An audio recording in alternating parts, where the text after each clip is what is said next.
There's no time.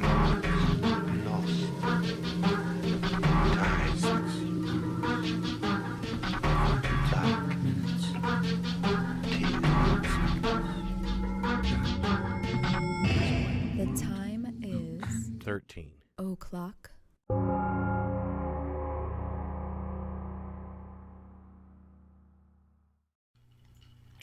Hello, folks. Time for another episode. This is episode 159. Edmund Kemper. Yeah, we're finally getting around to doing old Ed Kemper. Big Ed, as they call him, Yeah. or the co-ed killer. Yeah, he's kind of a sad sack. This guy, you know, in some ways I have some empathy for him, you know what I mean? Because this guy was treated pretty badly by his mom. But still, you know, you hear about what he did, and then you're like, well, fuck that dude. You know what I mean? Yeah, and I kind of want to get into that a little bit more later. He because even killed cats, man. He did, Yeah, he even killed cats. So, you know, no. Yeah, I don't have any patience for that kind of stuff. But yeah, he was fucked up. That's the thing. It's like the problem about like the whole he was abused by. And I'm not saying that he wasn't abused by his mother. I mean, you know, he probably was. But you have to understand that a lot of stuff about his mother is coming from his perspective and his point of view. It may not be true. And I kind of feel like, you know, even if it's not entirely fabricated, I feel like he's just seeing it from his particular perspective. So it might be exaggerated, or he might be, you know what I mean? Well, I think he might have had he had little kind of like mild schizophrenias and stuff too. So yeah, he might have imagined some of this abuse in certain ways or magnified it. Yeah, I mean, it's impossible to tell at this stage. Might have been acting bad, you know. But it's like it's like a really weird case, and I've seen and I was watching like a whole bunch of different documentaries about this, and a lot of them just kind of repeat the stuff about like, you know, his mom abusing him and stuff. And like I said, I'm not saying that didn't happen. I'm just saying I think we should take it with a grain of salt because most of that shit is coming from him, and I think that he's very good at manipulating people into feeling sorry for him and like, you know, kind of foisting his blame off on other things. True. Because he's one of those guys that's like, it was always something else. Okay, but he's also very good at, and a lot of the people that have interviewed him have said this, like even the guys that were behind Mindhunter, you know, the two guys that wrote the book that show was based on, who both interviewed him at length, you know, in the early days of the FBI's behavioral sciences unit.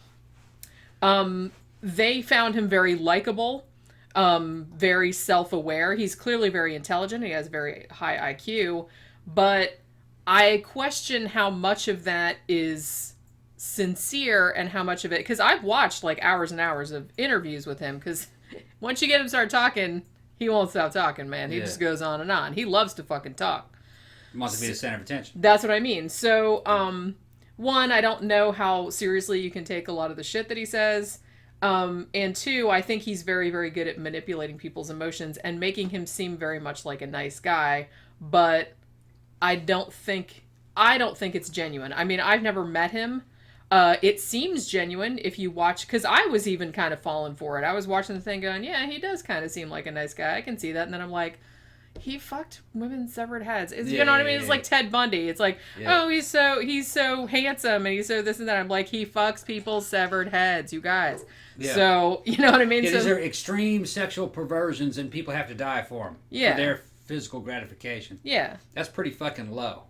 Yeah. That's really low. It is. Yeah. And I mean, as normal, quote unquote, and as likable, quote unquote, as Ed Kemper comes across, I mean, you can't forget what the fuck he did. And there's just like there's just no excuse for it. It's, you know what I mean? It's like, as much as he wants to... Even Fleece Johnson, Booty Warrior, gave a motherfucker a choice. We could do this a hard way, or we could do this an easy way. And it was always yes. He's been released from prison. Did you know that? No, I didn't. He got released, I checked. I still haven't watched it. Yeah, he's out. He got released, I think, a couple of years ago now. Ed Kemper has not. I'd like to have Fleece Johnson, Booty Warrior, on the show. That'd be awesome. Are we sure that that's a good idea? I don't know. I'd like him to tell us the stories of, you know, how booty was more important than drinking water. That's what he said. Yeah.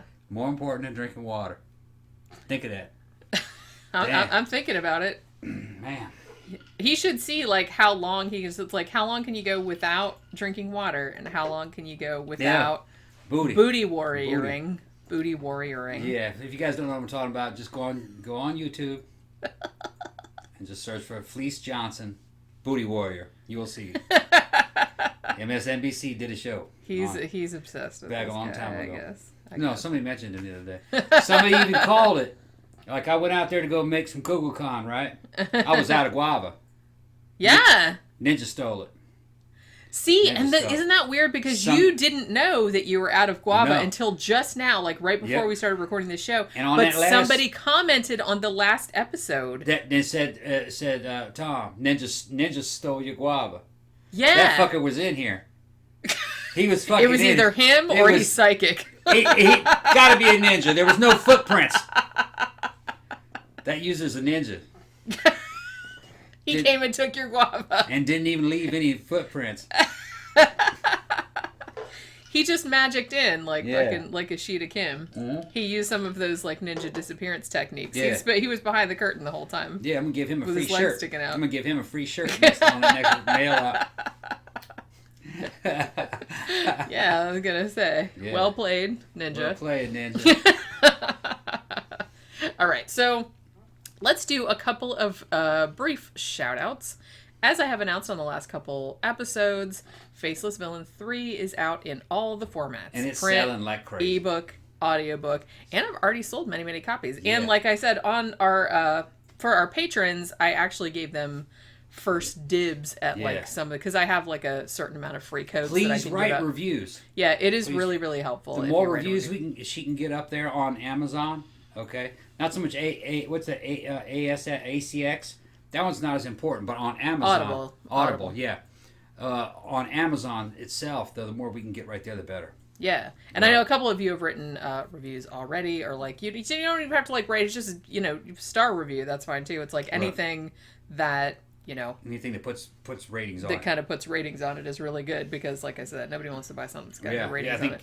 just in audiobooks alone, I think you sold 12 the first day and 18, 19 of them the second day? Something like that, yeah. Yeah, so, and that's And it's also like selling some of the first two volumes and as that's, well, like people catching up. Volume 1 and 2, and then some of the other stuff, like Mammoth Mountains even kicked that back Which I up. kind of hope that would happen because... Goes into the news section. Well, because the thing is, it's like when part 3 came out, I was hoping everybody would go, oh, she did write 1 and 2, and she did write 3. She was just lying, and like I never got around to it. Yeah. I really did publish it, like I said. She is a reliable producer. She says she's going to do it. She's going to do it. Most of the time, yeah. Yeah, I'm going to make sure that shit happens. You're going to make I'm sure. going to make sure it happens. We're standing there like a supervisor. Supervisor. How's quality control? Okay, good. Quality control. Okay. Yeah, so like I said, if you're into true crime, then Yeah. pick it up in whatever format. Yeah, and then that collection of fiction is going to be out there in a couple months too. Yeah, I'm working on doing. I've Yeah. done the print version and the ebook version. I haven't uploaded them yet, but I've redone and repackaged and stuff. And then I've been recording the audiobook version, and it's about halfway done, maybe a little bit more than halfway. Okay. But the first edition of Associated Villainies had 26 stories. I actually added 4 stories, I think, and like expanded a little bit of like the story notes and things like that. So it's going to be... Yeah, and it's going to have an audio version. I know everybody wants audiobook. Audiobook sells like crazy. They do seem to sell very well. Well, like I said, They're commuting. Yeah, they're good for people to listen. It's like, it's like why people listen to podcasts and Right. stuff like that, because you can, when you're out running or commuting or And if it you're a wasn't truck driver or quite big something. enough, so we got it up there to where it'd make a decent sized audiobook now. Yeah, like I said, with all my fiction that I'm repackaging, I want every one to be 400 pages. At least. So... That makes everything decent size. Yeah, like a so people feel one-stop like shop. people feel like it's like worth the money. Worth buying, right. But yeah, so there's that. And also, I'd like to say hello to our newest patron, who is named Talina or Talena. I'm not sure which way you pronounce it, but thank you. And also, I'd like to give a shout out to our longtime patron, Weapons and Stuff, That's right. 93, who recently increased his support by a very large margin. Yeah, thanks. In fact, So, we were thank you very much. We were just talking the other day. He was sitting there bashing on the old U.S. Army gas mask, the older generation that we used. I set him straight on that. That was a decent gas mask, but for what we were using it for. Best thing about it is that it was ambidextrous you could shoot either right or left-handed for. But then he replaced it with a better one. So I kind of set him straight on it. He's going to come out with a new review on that mask. I forgot what the name of that mask was. I think it was called the M17, I think. Been a long time. I wouldn't know, so I'm not the person to be asking. Yeah, I was just telling him. He was bagging on it a little too hard based upon a Czechoslovakian clone of the mask. That's not the way that mask actually was when they issued it to us. We liked it. Well, there you go. Yeah, we liked it. It worked. And it was mostly just against CS and smoke anyway. Nerve agent would just kill you. We tried to protect ourselves from it with all this bullshit equipment, but all of us knew that you would die anyway. They were just trying to mitigate it. I think it was mostly for morale. Yeah, to just make you feel better. Make you feel a little bit better. Maybe you could complete a mission. But if you got hit with nerve agent, even if you already had that suit on, it was only a matter of time before it got in there. Yeah. It would kill you. There's bug spray for humans, man, and that shit was fucking highly concentrated. Blech. You could contaminate yourself taking the suit off during the decontamination process. Yeah, I could see that. You could get killed that way. Because that shit would get everywhere. It's just everywhere. And then you're in a crowd of guys that are all contaminated. And they're trying to hose you all down at once, inside of a big tent filled with fucking Clorox and bubble soap and shit. And it's going everywhere. They don't really expect you to live that long even to get to the decontamination phase. Man, you're going to be doping yourself up with atropine, and those atropine kits would kill you. They were fucking overdoses too. If you got hit with nerve agent, you were dead. This is what, Yeah. Yeah. She was bad. All right. So, are we ready to talk about... Are we ready? Sorry, I had a bit of an Elmer Fudd moment there. Are we ready to talk about... Ready to talk about Edmund Kemper. Yeah, let's go ahead and get involved in this. Oh, all right. So, this guy, like I said, otherwise known as the co-ed killer, the co-ed butcher. Can we talk about how weird the phrase co-ed is? Especially, like...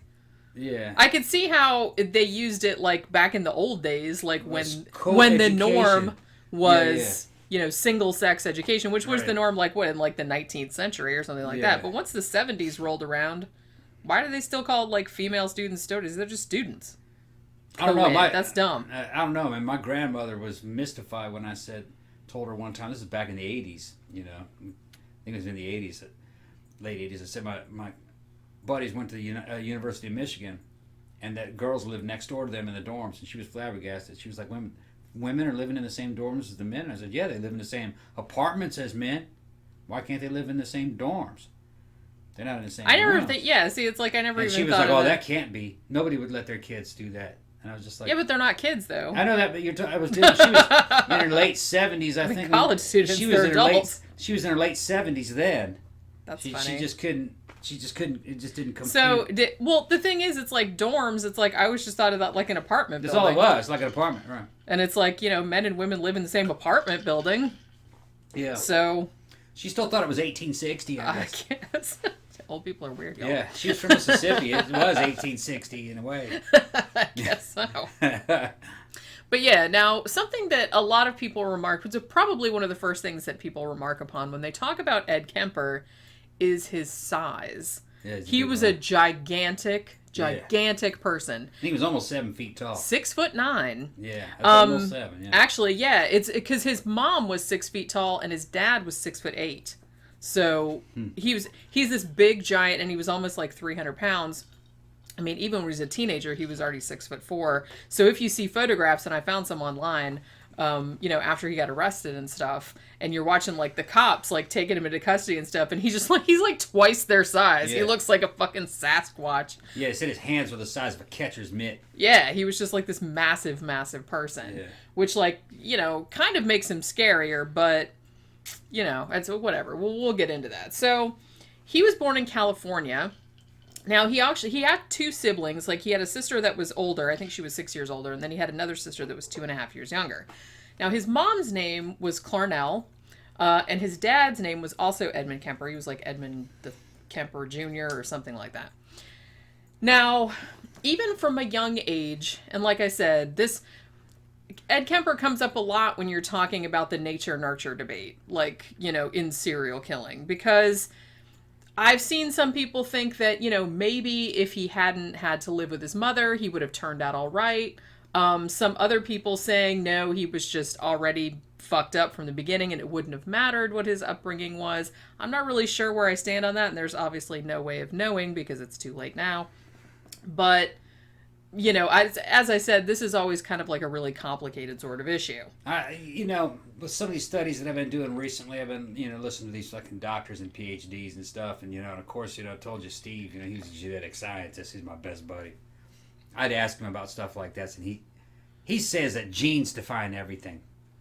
Said that, you know, that's probably in his genome, and it's interactive with the environment. Yeah. So you put that guy in a certain environment, and that stuff activates. I kind of lean toward that as well. But it's still there, though. Oh, yeah. Yeah, and I don't think it goes away. No. And I think, first of all, you have to be a psychopath, and psychopathy is something genetic. Yeah. You inherit it. Yeah. So even if the serial killer mode is not activated, that sucker would still been a psychopath. And, you know, I had high-functioning psychopaths in my family. I know what they're like. They follow rules, and they use those rules to fuck you over. Yeah. And they kind of lord over you. You know who I'm talking about. Yeah. And I do. You know, and they never broke a law, but you know one when you see one. Yeah. You know one when you see one. It is a very particular type of, and it's obviously a certain brand of asshole. Yeah. Yeah, that's a good way of putting it. It's a certain brand of Obviously, asshole. not all of them are serial killers, because serial killers are thankfully rare, but... Some of them can be judges, cops, big business owners but and it's stuff. it's that same personality type. Certain type of asshole. They're very shallow, and they think a lot of themselves. Okay, Jeffrey Epstein. The way that dude is described by all those people who knew him, that's it right there. A high-functioning psychopath. Because he had people in the scientific community that would hang out with him on his little island, and they'd talk about things that they were going to invest in. And some of them have said told stories about him. You know, that they weren't no allegations. You know what I mean about with the young girls, but you know, there were guys in.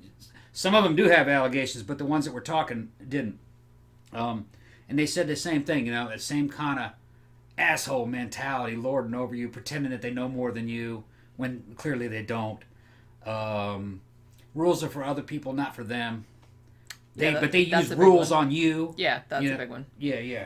And like I said, that is actually a very, very common personality type. And obviously all of those people don't become serial killers, but that type of person, if it's going to be a serial killer, a lot of them are of that personality type. But with low charisma a lot of times, kind of a maybe average, or a lot of them, a lot of psychopaths are below average intelligence, but they get caught. Yeah. So Ed Kemper was an exception because he had an almost like an almost genius level IQ. And he's also, and please someone correct me if I'm wrong, he might be the only serial killer that turned himself in.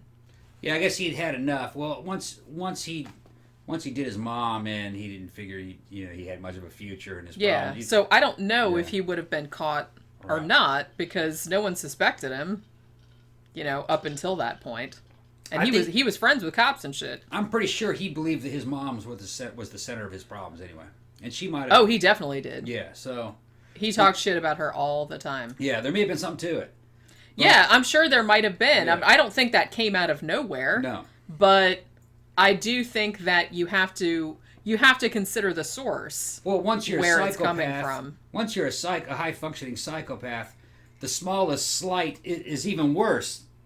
So, they're more sensitive to that shit. Well, because they think everything is directed at them. Right, and that they're too good to have anything bad happen to them. So, of course, if she's sitting there busting his balls all the time, then they take serious offense. Yeah. You know what I'm talking about? And another thing that complicates this issue, which is something that I've been thinking about, is that his mom, by all accounts, she didn't really know how to deal with him. She was afraid of him. The story goes that she made him sleep in the basement because she was afraid that he would molest his sisters. But in a way, she was right. You know what I mean? Yeah. She knew he was a weirdo. Maybe she he knew was doing stuff. That's what I mean. She knew something was the matter with him, and I don't think she knew how to deal with it. Yeah. He may have been doing something. Yeah, so you can't really, blame her entirely because she fucking called it. Yeah. Actually, and a lot of his family members thought he was weird. He just got shunted from, family member to family member because no one would really wanted to deal with him because he was such a weirdo. Yeah. You know what I mean? So yeah, there was that whole thing. So, all right. So, now, apparently, when Ed Kemper was 9 years old, his parents separated, and then 4 years later, they divorced. Now, at this point, Ed goes and moves with his mother and his two sisters to Helena, Montana. And he really did not like it there. He has numerous times has said that his mother was quote unquote a man-hater, that that he reminded her of her husband who she couldn't stand, and so she was constantly berating him. He was never good enough. She just thought he was shit and he would never amount to anything. And again, like I said, he claims that he's like, he had a bedroom upstairs, but then when he started to get a little bit older, she made him sleep down in the basement in this windowless room in the basement because she was afraid that he would like do something to his sisters. He probably was doing something to him. That's what I mean. It's like He was trying. I hesitate to shit on his mom too much because, like I said, she fucking called it. She knew that there was something the matter with them. Might have been some kind of synergy where he was giving off this fucked up energy and they didn't trust him. So they kind of segregated him from other people in the family, which made it worse. And then it kind of was like a feed. It was like a. That's exactly what it was. It was like a feedback loop. He got worse and worse. So they kept. And then they kept pushing him away. Yeah. You know what I mean? And like I said, I'm not sure if there's anything that could have been done to prevent it. But in a way, I can kind of understand where his mom is coming from. It's like he was a huge, huge dude. Even when he was a teenager, he was already 6'4", like I said, and very heavy with very big hands. And he was just like this weird, like kind of he was very socially awkward. Yeah. And, he was violent towards animals and things. So, like I said, I don't think she knew what to do about him. Right. So she was just kind of like, she didn't trust him and all this shit was going. And then it just kept... so they just were at loggerheads like all the time. Because sounds likely to me. Because he wanted affection from her, I guess. And he did say in later on interviews that he did think that his mother loved him in her way and that he loved her too. But they just couldn't be in the same place. They were just always at each other's throats. And, I think, like I said, she might have been a really horrible person too. I don't know. I never met her. Interestingly, like a lot of her friends and coworkers thought she was a lovely person, that she was very charming and stuff. But that's not always the case. Like the way you act with your kids or your spouse or something like that isn't necessarily what you show to your friends or coworkers and stuff. So there could have been some other shit going on there. But like I said, it's a really complicated situation, and they apparently had a very complicated relationship. So when Ed was in school, he did pretty good. Like I said, they knew he was quite intelligent. Even though he was much bigger than the other kids, he seemed to be like afraid that they were going to kick his ass. I'm not really sure why. He seemed to like brood over his parents' divorce. He wanted to go live with his dad, but later on he did, and his dad didn't really want him to be there. Around this time, he started torturing animals, particularly cats. They had a pet cat. Now I don't know which one, because he did it to two of them, as far as I know. One of them he killed with a machete and cut it up and kept it in his closet, and his mom found it later on. And then another one, he buried the cat alive, and then after it was dead, he dug it up and cut off his head and put it on a stick. Yeah. So, sorry, you deserve to die just for that. I mean, that is fucked up. Yeah, you need to go to the hospital for that. That's what I mean. So... And he would do other weird things too. Like his sister said, he used to like cut the heads off their dolls, cut their limbs off and things. One of his favorite games to play with his sisters was like gas chamber. Like he would get in a chair and like he would have his sisters like tie him to the chair, and then they would pretend the room was filling with poison gas, and he would like try to get out. Or he would pretend to get electrocuted, like shit like that. So kind like I said. Yeah, although he's still alive, like I said, because he actually got convicted when they had a brief moratorium on death penalty. He wanted the death penalty, but they didn't give it to him. But yeah, so like I said, there was something the matter with him, like from a pretty young age. Now, he his mom just like couldn't deal with his ass anymore, So he gets sent to L.A. to live with his dad and his stepmother. Now, the stepmother couldn't stand his ass either and was afraid of him. Justifiably so. I mean, even at this point before he'd even killed anybody. And he did that at a pretty young age, so. But he was already doing the shit with animals. He was just had this weird fucking shit about him, and he was enormous. So the stepmother didn't like him. The father wasn't super jazzed about having the kid. He let him stay there for a while, like a few months and stuff, but then he's just like, no, man, you can't stay here. So he ended up going to stay with his paternal grandparents, who had like a 17-acre ranch in North Fork, California. Their names were Maud and Edmund Kemper Sr. So he was sent there in 1963 when he was about 14, 15 years old. Now, here's where his little murderous career began. Because, so he starts going to school. He didn't really like it there at the farm because he said that his grandmother, and like I said, this is another thing that kind of makes me feel like maybe he's exaggerating some shit. Maybe not. I don't know. But he claims that his grandmother was just like his mom, even though they weren't related. This was his paternal. This wasn't his mom's mom. This was his dad's mom. So he said the grandmother was just like, she thought she was, had more balls than any man, and she was going to, like, emasculate me. She emasculated her husband all the time. Like, I'm such a badass and you can't fucking do it. And that she was always belittling him and stuff like that. So I said, it's very interesting how every, like, female authority figure in his life, his mother and his grandmother, he perceives her that way. Were they really that way? It's possible, sure. Maybe they were both like that. Maybe they were both ball-busting, horrible women that just, like, hated men and just, like, it's possible. I just think it's strange that wherever he goes, he goes, every woman that, like, has to tell him what to do because he's a kid, somehow she's suddenly a ball-busting bitch. I just think that's very strange. Maybe he carried himself in a way that brought that out of women. Maybe he did certain things and they retaliated. That's what I think there might have been some of that going on. Like I said, I don't like to victim blame and stuff like that, but considering what he did later on, I'd really hesitate to call him a victim of anything. He could be making it up. Yeah, and that's what I'm saying. It's like all of this stuff kind of comes from his side. Say so. Right. His grandmother and his mother are dead and they can't defend themselves. So I'm just saying, you should just take things with a grain of salt. Yeah. Now, so after he moved in with his grandparents at this ranch, he started going to school there, and he did, like, pretty good. He had, like, average grades. His teachers thought he was all right. He's, smart, but he was kind of quiet. Kind of kept to himself and all this other kind of shit. Now, I believe it was his father or his grandfather had bought him a .22. And he would go out hunting with it around the ranch and stuff. And they said that he could, he hunted rabbits and squirrels and stuff, just normal shit like you would do on a ranch.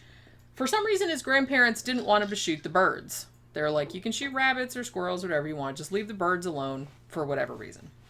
Can't eat them. I guess that's why, because it just seems pointless. So one day when he's out, he's going to leave and he's going to go out hunting because him and his grandmother had gotten into an argument. His grandmother was a writer. She wrote children's books, I believe. So they get into, like, an argument about a stupid thing. And as what he would usually do when he got mad, he would go out hunting. And his grandmother's sitting at the table, like in the dining room or whatever, working on a book. And he says, okay, well, I'm going to go out hunting or whatever. She's like, don't you shoot those birds or something of that nature. And apparently he got super, super pissed off and just shot her in the head. Damn. So there you go. Now, accounts differ about how many. He either shot her in the head once and twice in the back, or in the back of the head and twice in the back. Some accounts say he also stabbed her afterward. But anyway, he killed her. I don't believe it. I don't believe that's why he did that. Probably not. This whole thing of don't shoot the birds, I'll fuck you. There's more to the story, I think. Well, I think he kind of framed it as, he had been, all of this shit, like, in rage against her had been building up for all of this time. And I guess they just had this, like, stupid argument, again, like, about something that they had argued about before. Shooting the birds. And he just, like, Okay. That was just like the final straw. That's how I took it anyway. Because it does seem like, and he, like I said, he has such a similar relationship with his grandmother as he did with his mother. It seemed like he didn't want women telling him what to do, I guess. Because it's like, you know, if his mom told him to do something, even if it was like a reasonable thing, evidently, like he would get like really butthurt about it. And he would like just have this rage. It just really seemed like he had this hatred. He was also terrified of women. And he admitted that himself later on, particularly women his own age. And I think that's why he ended up killing so many of them. Because he was afraid of being inadequate, not knowing what to do around them. And it's like he talks about them like they're an alien species, which a lot of these types of guys do. Like they don't know how to talk to women, like we're not human beings or something. It's like, it's very, very strange. Sounds almost a little bit autistic. He might have had something like that. Yeah. You know what I mean? It's like, not to shit on like autistic people, because, you know, they don't usually end up killing people. But yeah, but it's a spectrum and there's a lot of different forms. Then there's a lot of different variations of it. He definitely does. He was very, very socially awkward. Yeah. But interestingly, later on, it's almost kind of like he learned not to be like how to fake it, like how to be a fake normal person, which is how he ended up like luring people into his car and stuff like that, because you couldn't do that if you just acted like a freakazoid, you know what I mean? Right. But yeah, so he kills his grandmother dead, wraps her head in a towel and drags her body upstairs and like sticks it in a closet or some shit like that. Now, his grandfather comes home. I believe he'd been at the grocery store, and his grandfather at the time was about 72 years old. And because... Okay, now Ed later said it was either because he didn't want to get in trouble for killing his grandma, or because he didn't want his grandfather to be upset that his wife was dead.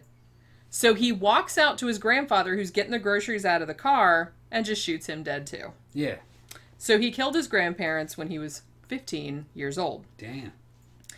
Then, after he did that, he called his mom in Montana and said, "I killed my grandparents. What should I do?" Damn. And she said, "Call the police." Yeah. And she probably added, "You dipshit." Yeah. Maybe. I'm just speculating. Damn. That's what I would have said. Imagine that phone call.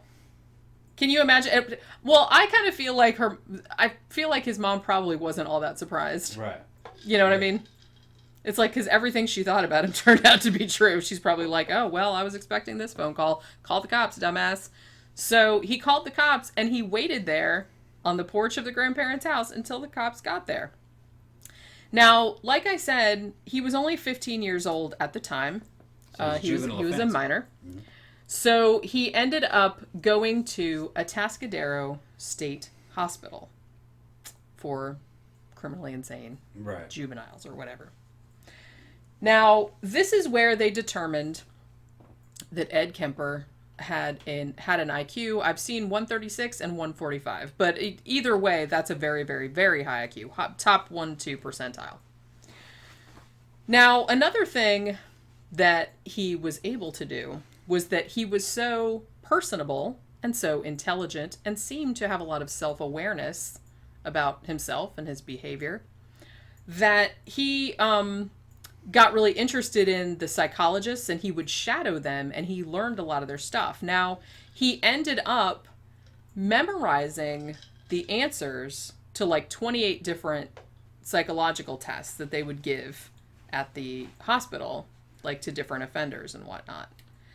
So I feel like his time there, I mean, he was young. He was there from like 15 to when he was 15 to when he was 21, I believe he was let out. But his time there, I think, was very, I know this is a fucked up thing to say, but it was very valuable to him later on in his serial killing career, because he learned all the lingo.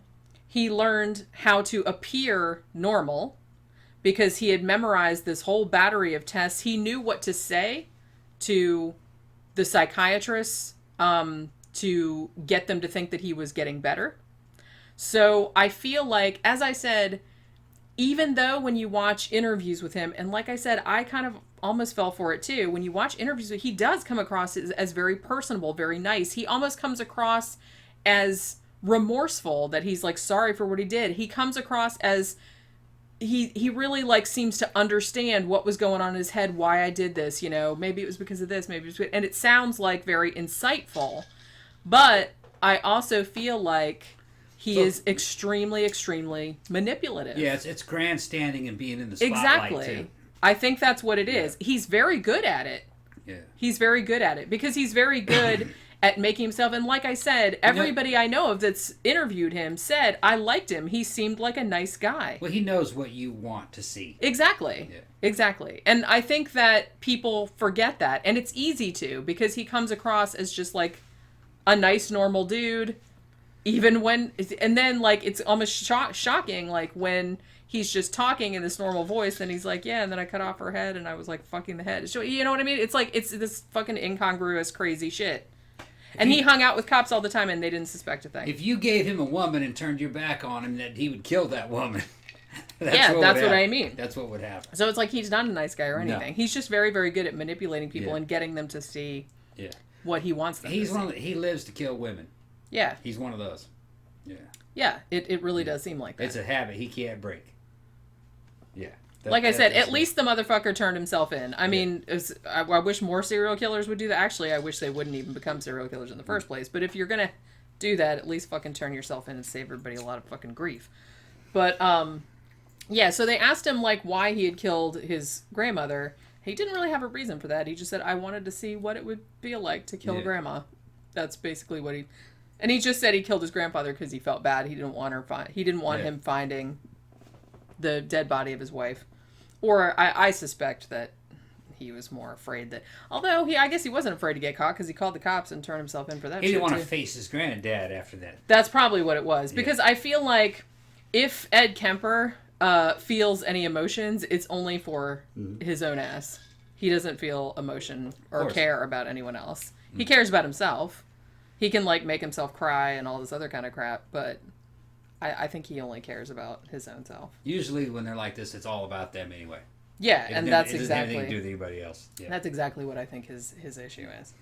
So, yeah, so he spends a lot of time in this, in Atascadero State Hospital. Now, he apparently really liked it there.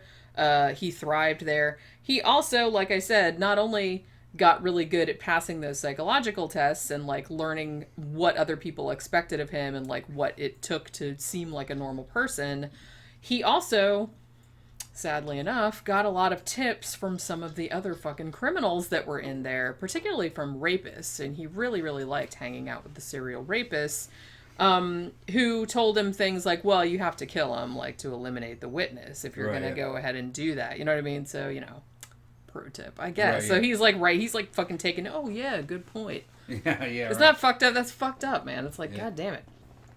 So now at this stage, I don't know if he was like a virgin or not, like through his whole life, because he did kind of hint around. It sounds like he is a virgin though. That, yeah. Well, at least with living women. Well, yeah, he mostly he just fucked dead. I think we're dead women. I don't think that he didn't want that woman to be there. She put him under pressure. Yeah, by some accounts, like he did rape one girl, but she was unconscious, and then he killed her. That's still the same. That's what I mean. So it's not like watching him. He couldn't deal with. Yeah. He couldn't deal with women's judgment. Yeah, he had performance anxiety. Yeah, big time. So yeah, there was that whole thing. Now, so while he's in the hospital, you know, he's working very hard. He's learning all this stuff. And he said he'd had like a religious awakening or whatever and like studied the Bible and shit, you know, just like they always fucking do.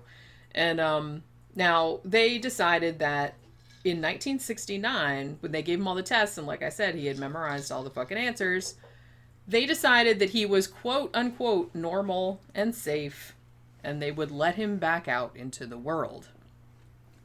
Now, when he was let out in 1969, you have to think he's been institutionalized for, you know, 6 years at this point. I believe it was 6 years. So he missed that whole summer of love, hippie shit and everything. He missed all that. So he's coming out of the mental hospital at 21 years old, and all the other kids his age, you know, he's in California, there's like all this hippie stuff going on, and he just looks like this dorky, like short-haired kind of conservative dude. And dude from the 50s, yeah. Yeah, and he doesn't really know, and he's been, like, hanging out with old people his whole life, because he's been, like, you know, living with his grandparents and shit like that. So he has no idea. I mean, when he came out in, like, one of the interviews that I saw, he said, the kids, when I came out, were just, like, speaking a different language. I didn't know anything about that. Like, he just missed that whole, right. you know, that whole, like, societal whatever. So he had missed that. Now, his big thing after he got out was that he wanted to be a cop. He was another cop groupie. A lot of them are. I'm not entirely... Well, I guess I'm entirely sure why that might be. They always seem like they're really into, like, authoritarian kind of... That's very interesting. Yeah, it's funny because it's not military. It's always police. That way That way you can tell people that you know what to do. Yeah. Yeah. Yeah, I think they get off on the little power trip. Giving people tickets and shit. Yeah. Yeah, sending people to jail. So he wanted to go to law enforcement. He wanted to go to, police academy. Man, I wouldn't like to be arrested by that dude. I know, wouldn't that suck? Yeah, okay. Holy crap. So turns out, though, because you know how... See, I didn't even know this until I started reading about this case. But you know how, like, cops, they have, like, a minimum height requirement. They also have a maximum height requirement. And he was too tall to be a cop. So... He'd have been a hell of a fucking wrestler, though. Right? That's what he should have done. Why didn't he, like, go into wrestling or basketball or something like that, where his height would have been... Yeah. You know, you need to, like, play to your strengths, man. When you're that fucking giant... Yeah, he would have been a really good. He could have been kind of like the Andre the Giant, the early version of Andre the Giant. Yeah, and he could have got like all his aggression out that way, and then we wouldn't even be telling this story. Telling the story, and then he could, he would just be a normal guy, and he'd still be a normal old guy now, like talking about his wrestling stories. Yeah, making them skeletons in his closet dance. I guess so. Call himself the Decapitator. Oh man! Go down to Mexico. Oh man! Go down to Mexico with his luchador masks on and shit. Oh god! Because he was in California. Somebody's gonna Photoshop that now. Yeah. Ed Kemper with a luchador mask on. Yeah. So he wanted to go. So he wanted to go to the police academy, but they wouldn't let him because he was too tall. So all this time he was kind of still on parole, like because they had let him out of the mental hospital. So he was still going back for, analyses by the psychiatrists. Now, the psychiatrists at the hospital strongly suggested, they said, we're going to let him out, and we think he's, rehabilitated and stuff, but do not send him back to live with his mother, because it is a trigger for him, and we don't think it's going to work out very well. Several psychiatrists at the hospital made that determination. They said, please do not send him to live with his mother. But, of course, the youth authority were just like, they were overworked. They had all this other shit. No one was really watching him. He didn't have a job. He didn't have any money. So he ended up back with his mother in Santa Cruz, California. Now, let's talk about Santa Cruz for a second. Because during this period in the 1970s, it was known as the murder capital of the world. Because you didn't only have Ed Kemper, you also had two other fucking serial killers running around. One was a serial killer and one was a spree killer. Now, if you guys have seen the classic 1987 movie The Lost Boys, where the fictional town of Santa Carla, with the vampires and everything, where they're talking about the murder capital of the world, this is what they're talking about. They're talking about Santa Cruz. You know what I mean? And they actually shot the movie in Santa Cruz as well. So this is what they were referring to. Now, the thing about Santa Cruz, what ended up happening at around this time, late 60s, early 70s, was, it was kind of a higher end, like kind of a beach community. Like, people had beach houses there and shit like that. A lot of tourists, upscale houses, things of that nature. Now, people start to notice, like I said, the hippie movement and all the hippies kind of coming in. Now, when you get a bunch of hippies coming in, it's not necessarily the hippies doing the killing. I mean, other than like Charles Manson's weirdos and shit like that, but some serial killers will come there just because there's a transient victim pool, you know what I mean? Because a lot of these fucking hippies were just going there and like hanging out and living in the street or, living, like, squat in various places and kind of like the World's Fair when old, what's his name? H.H. Holmes. Exactly. Holmes, right. Yeah. They just go after a particular... I mean, you're always going to have predators that go... Yeah. It's like the watering hole, like, that the fucking... They're going to go where the lion goes to, like, to get the wildebeest. They're going to go where the women are. Mm-hmm. And where they're not going to look out of place when they go there because everybody's there. Yeah. And particularly in the 60s and 70s when there were so many young women in one place. A lot of them were in the hippie movement. There were a lot of colleges there. So there was a lot of like young, attractive women. And hitchhiking was a big thing. The whole U.S. highway system was kind of still a new concept. And people, still had that trusting thing where they're just like getting strangers' cars and stuff. Yeah, that trusting thing. Isn't that something? That trusting thing. Although I guess people do it now with fucking Uber and Lyft and stuff. You still get into a stranger's car. The world isn't the same, though. That's true. Criminals were more bold then. Yeah. The forensics. And they didn't live in an information-based society. Yeah, you could get away with a lot more back then because, you know what I mean? Harder to get away with shit now. It really is. And it really does seem like this era is gone. I mean, it's because there's so much of this, so many serial killers that came about in the 70s and why there were so many of that particular type was, I think, because of the societal upheaval and all these new things. The societal tensions are no longer there. Yeah, so it's not the same. The proliferation of porn, I think, has bled off a lot of that energy, if you ask me. It probably has, to be honest with you. Like I said, I'm not anti-religion, but I think the decline of religion kind of made the numbers of these guys fall because there always tends to be some kind of a moral conflict in these guys. It's genetic, though, too. Yeah, so but like I said, it's always like a perfect storm of those two things. It's a bunch of stuff. Because there's... Serial killers also have this, I'm going to punish these whores attitude. Yeah. That's part of the thing. That's your mission style killers. Right, and there's always kind of like sin involved in that. These women are sinful. I got to take them out. Yeah. You know what I mean? They're just having too much sex. And none of it I got to rape me. them and kill them. Yeah. I'm going to punish them for being whores. Yeah. And that's almost kind of like some kind of bitter, twisted, religious... It is. Viewpoint of it.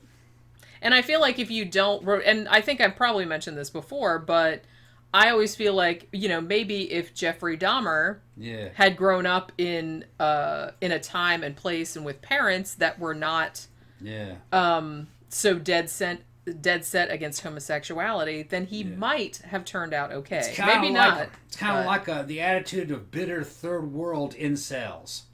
Remember that? And also, they got him in the first world. Remember that old pretty boy that decided he was going to kill those people because women didn't like him? Which one? There's been a lot. He's the one who's making all videos about Elliot Rodgers. There was making more than one of those. He thinks he's a fucking fashion model and shit. There was more than one of those. Yeah. It's Elliot Rodgers probably the most famous. It's like one of those. Kind of like one of those. That always kills me. It kills me, the entitlement. Yeah. They actually think, and the scary thing about Elliot Rodgers... These bitches don't love me. We should do a fucking show on that douche. I have a lot of stuff to say about that guy. Okay. But, you know what I mean? But the thing that kills me about that guy and those types of people, the entitlement to me is just, it's breathtaking. Because they see women going about their normal lives, just doing normal shit. They don't know he exists. And yet somehow it is a slight against him. All these bitches are doing this stuff like they need his permission, even though they don't know who he is. Right. That's just so fucking weird to me. I don't understand that mindset at all. Like, I don't understand people who think that just people doing shit that don't even know you exist, you think that people are doing shit at you. Yeah, it's dudes, that's so narcissistic. It's dudes that do not understand the dynamic of women, the dynamic of the relationship between men and women. I've talked big shit on this show before. People calling me Chad of Chads. Chad wishes he was me. Although I got pictures of proof, I could back shit up. All right, fucking The reason why genes are a factor, health is a factor, but really I think that shit happened because I didn't really care. Yeah. I didn't care that much. I was just being myself, having fun, in drama and hanging out with guys, you know what I mean? And I guess the energy attracted women. Yeah. It starts in high school. Yeah. Yeah, for men, it always starts at high school. That energy somehow could kind of... Women are attracted to that. It's because you're not looking. You're not desperate. You're not desperate. You're not looking. Because I think that's one of the biggest turnoffs to anybody. Yeah, I had other interests. Yeah. And I was hanging out with guys that had other interests. Yeah. And we were succeeding at what we were doing. Yeah. And that, of course, it's like success breeds success. Yeah. That's what's happened. And like I said, it's always kind of like, it's confidence, it's kind of feeling like, and people who are confident don't like desperately pursue like other people that aren't interested in them, and clearly. that somehow this is going to fulfill them. That we never really had that. Yeah. And I think that's kind of a big part of it. And that's kind of what I think. And like I said, I think there's like a misconception that, women only like assholes or something like that. It's not that. It's just they like dudes that are confident, not assholes, not cocky, not.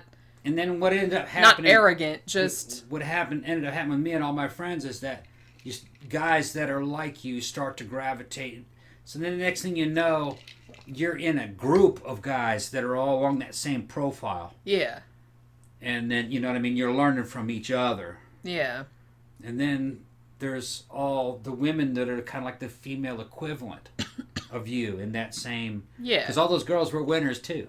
Yeah. And I don't say winners in the way that, like, the Jody and Buffy... they were goth girls and punk rockers and shit, and they all turned out great. Yeah. You know what I mean? I know where they are. Yeah. Still talking on Facebook, where the main players were. They all turned... Everybody was confident. For some reason, these guys miss out on this. And they start going down a different direction. It's like a perverted version. And it's self-fulfilling also, which is bad. Because once you get on that road... It's hard to get off. It's hard to get off. Forever does it dominate your destiny. Isn't that what fucking Yoda said? Or something like that. I think it was something like that. Like that. Yeah, once you get started on it. Because it seems like once you have that mindset... Like I said, that Elliot Rodger had, it's like, look at all these bitches going around with their boyfriends and none of them will have sex with me. Even though they didn't even know he existed. He was just, they were just going about their normal life. They didn't even know who the fuck he was. He never even bothered to introduce himself to them or try to go out on dates or anything. He just thought that women should just fall into his fucking lap, apparently. Yeah. I guess that's what he thought. Yeah, but, and once you start going along the path I was on, bad shit would happen and you didn't take it personally because you didn't identify with it. Oh, that was just an accident. Right. Even but if I did something by accident bad, I go, oh, that really wasn't me. I just fucked up. Yeah. But if you go down the other way, like Elliot Rodger went, right? Or like fucking Ed Kemper went, right? Then it's going to feed into itself. Feeding on itself. Because if worse and worse. If you have that mindset that women are denying me something that I deserve, they should be coming at me, they should be doing this, right? Then everything they do is bad, and it reflects on you, and it makes you madder and madder. That's why it's so dangerous, and I think it's really particularly nowadays when you get like all these mass shooters and stuff, it's really important to like identify this type of personality and like kind of try and steer them in another direction because it's really hard to get off once you get on that. I'm imagining that what they're doing is everything is very introspective. They're only looking in at themselves. They're going inward. Yeah. Me and my buddies were never like that. We were always like going outward. Yeah. We weren't really introspective that much. Yeah. Because we were too busy. Yeah. You know what I mean? We were interacting with the environment too much. Yeah. We didn't sit around and worry about what our feelings about it were. Yeah. And how that person looked at me, It's not really... that was a low priority. Some introspection is good. Everybody needs that. I'm not saying, but too much introspection can be bad because you will like anxiety yourself to death. Yes. Right. You will overthink. It's better to go with the flow, if you ask me. It is. I've had more success kind of trying to remain aloof from myself. Just get into the things that you like and just try to make things and build things. And like you said... Don't fucking turn in and just like overanalyze things too much, you know what I mean? Like you said, don't take shit other people do, you can't take it personally. Because a lot of it's not about you. Right. It's about them. Yeah. You know what I mean? So I don't think that Ed Kemper or Elliot if something Rodger unusual happens, it's unusual. So that means it's not you. Right, exactly. But so I was talking a little bit about Santa Cruz because I was saying that for a time, it was considered the murder capital of the world just because Kemper and there were 2 other guys. Now, at the time, in the early 1970s, when all these hippies were coming to Santa Cruz, it was all the hitchhiking and all the, female students and stuff. Now, at this point, and if you've watched Mindhunter, I'm not going to spoil anything for the show, but I just finished watching the 2nd season. That's such a good show. And the first one is kind of focused a lot on Ed Kemper. He's sort of mentioned in the second one, too. But the second one's mostly about the Atlanta child murders. So, as most people know, if they've seen that show or read the books that, that it was based on, the concept of serial killer didn't really come about until the early 70s. And a lot of it was from interviewing Edmund Kemper and other killers like him. I remember the time. They really didn't have it nailed down really till the 80s. They didn't really. Yeah. Because they were still interviewing all this people. They were trying to figure out. Because at the time, like in the early 70s, I saw this one estimate that about 95% of murders in the United States at the time were situational. There were domestic disputes or, 2 guys in a fight or something like that. So the serial killer thing, even though there have been serial killers since the beginning of recorded history, as you'll know if you've read any of my books, because, that goes back a long way, but we didn't really have the language to talk about it. We didn't really have an understanding of it about the pathology. So it was kind of like a new thing, even though it had sort of been around before that. So, in the early 1970s, in Santa Cruz, there were several killers running around, and actually some of Kemper's murders got pinned on this other guy, not like officially, but they were trying to pin him on this other guy just so they could close the case, because this other guy was caught before Kemper turned himself in. So, there was one guy named John Linley Frazier. And about the end of 1970, he actually murdered 5 people. It was a whole family, and the dad was a doctor, and he also killed the doctor's secretary. He was now he actually was kind of a hippie. He was like a weird, like schizophrenic, super environmentalist. Like he thought that that humans were messing up the natural environment and somehow killing a family of people was going to solve the problem. So, I don't know. He was reducing the carbon footprint. I guess, by 5 people. Oh, yeah. So, when? I don't know. He seemed like kind of like a Charles Manson type. Yeah. But yeah, he did like the same thing as Manson. He was like a home invasion type of thing, and he was on like a lot of drugs and shit like that. Now, there were also another series of murders in late 1972 and early 1973, and so it was over like a 4-month period. And this was interesting because it was like a spree kill, I guess, or serial killer, but there was no torture, no mutilation, no victim profile. He just kind of killed people at random. This guy was named Herbert Mullen. Now, when they caught him, he was 25 years old. He had killed 4 campers at a campsite. He killed a priest. He killed a guy who was just doing some gardening. He just walked by and shot him. Killed a young girl, and he killed a mom and her 2 kids.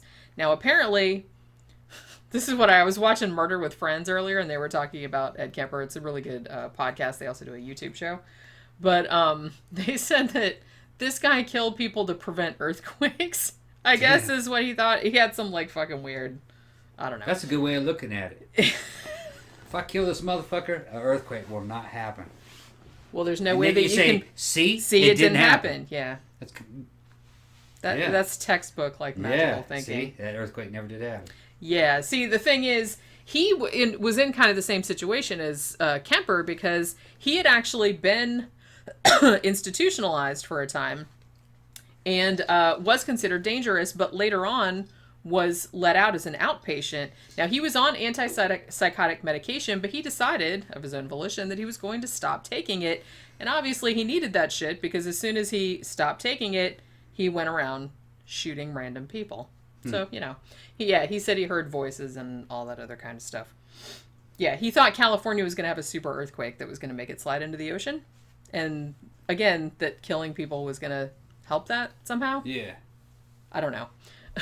I'm not crazy, so I don't really know what, so I don't think he killed, I don't think he shot all his victims. I think some of them were stabbed, some of them were like beaten with a baseball bat, shit like that.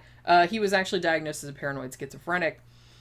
He was eventually convicted of 10 counts of murder. So his shit was going on around the same time as Kemper's shit. And as I said, they tried to pin some of Kemper's murders on him because they didn't catch Kemper until later on. Now, let's see. So, how are we doing on time? Let me see. Are we already? Oh, goodness, we're already in an hour. Maybe we should take a break before we start talking about the murders. Yeah. All right. That's that thing. I thought some time had gone by. Yeah. All right. So we are going to take a break right now. When we come back, we will talk about Ed Kemper's murder spree and how he got caught.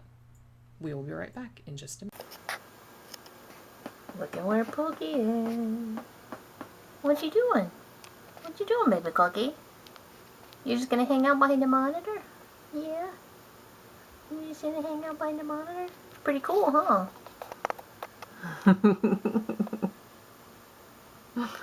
Hanging out behind Mama's monitor.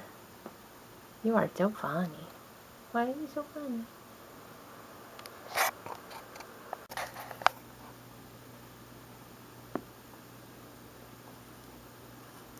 Oh my goodness.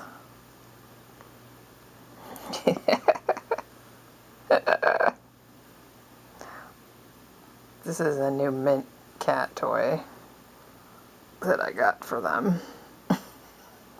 They're really into it. Isn't that right, Beijing? It's super minty and fun. Yeah, I know. She's like, why are you filming me? Stop filming me.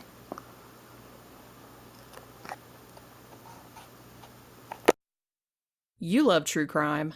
I love true crime.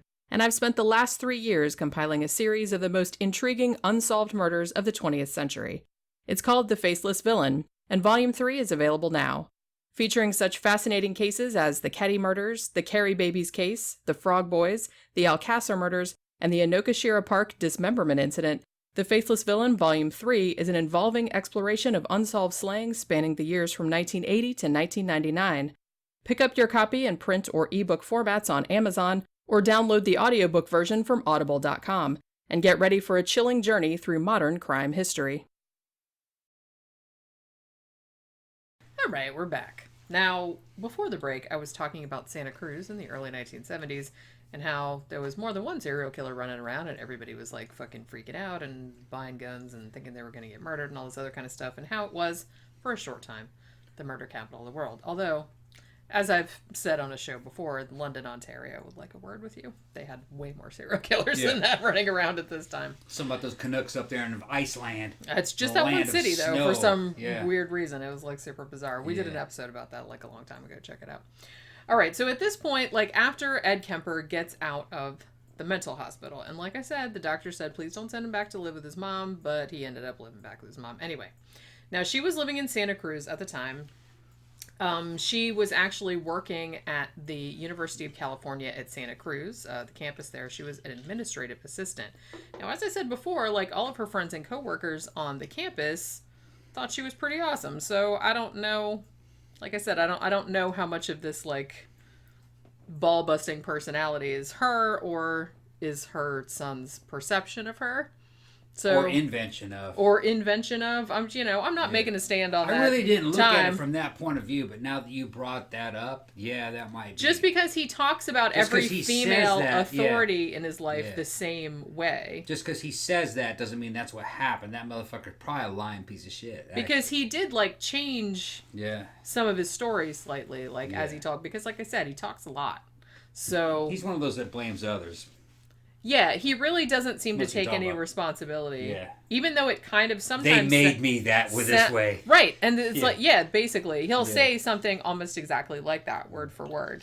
And it's like, even though sometimes it sounds like he'll say something that seems like he has some empathy for the victims or something like that, but then when you listen to it back, you're like, not really. It's always kind of like... He's always kind of like making himself seem the victim, but in a way that makes it not seem really obvious that he's doing that. Like I said, he's very good at that. Now, one thing that, because his mom worked at the campus there in Santa Cruz, I kind of feel like, and Kemper has said this too in, like, interviews, that I think he kind of expected his mom to, like, introduce him to girls that went there. Yeah, this ain't India. That's what I mean. Yeah, it's like, is that really her responsibility? Yeah. I mean, you know, is that her job? Like, to procure women for you? That's very weird. But apparently he did. But according to him, his mom said basically that those girls were too good for you. You know, you don't need to be messing with them. They're going places. You know, they'll amount to something someday, blah, blah, blah. I don't know if that's true, but that's what Ed Kemper said. Well, that's true, but that's what I mean. And it's maybe that's not what she told him. Maybe she's just like, well, those girls are going, those girls have prospects. Yeah. How are you going to compete with that, you know? Like I said, it's, you know, it's kind of like, it's kind of harsh, but in a way it was true. It kind of true, too. That's why a lot of these losers like Kemper, some of them end up being pedos, you know what I mean? And they go down to fucking, they're trying to pick up girls at kindergarten. Yeah. They can impress that girl. Well, it's the same thing with this guy with necrophilia and stuff like that. It's like you can impress a dead girl. That's easy. There's no expectation for you to do anything like to impress her, obviously. Yeah. Now, one thing that he does say, now I will say that when he's interviewed about his teenage years and about how awkward they were and about how sexually inexperienced he was, he does seem very forthcoming in telling like some kind of embarrassing anecdotes about himself. Now, he did like go out on dates and shit. Now, he did say that he went out on this one date with this girl, and he had to, like, of course, say that she was, like, super good looking and everything. It's like, I don't know what she really looked like, but maybe he was just saying that. Yeah. But, so he was saying that he took her on a date to a John Wayne movie and then to Denny's. Yeah. And then, like, said that, and then it said that, like, oh, that didn't work out, and she never spoke to him again and stuff like that. Even though I feel like probably in the 70s that wouldn't be quite as tacky as it is nowadays. was this when he was in high school? No, because he was in the institution. He didn't get out till he was like 21 or 22. Okay. So he was like trying to date. Remember back in high school, we used to go to the movies and hang out at Denny's. Yeah, we did too. Take your girlfriend out to the Chinese restaurant. Yeah. And then go park. But you're like 16, 17. Yeah, it's like you don't have a lot of money. It's like somebody who's just they're not part-time job. They're not expecting anything. They're happy to be out of the house. Yeah. You know? It's not so much that. Like I said, I'm not a snot. It's like I'm like Denny's pancakes. I'm all over that shit. But you know, what was that other thing? What was that other thing? That damn omelet that they had, Western omelet. Moons over Miami. Moons over Miami. Western omelet, Southern omelet. They had the damn.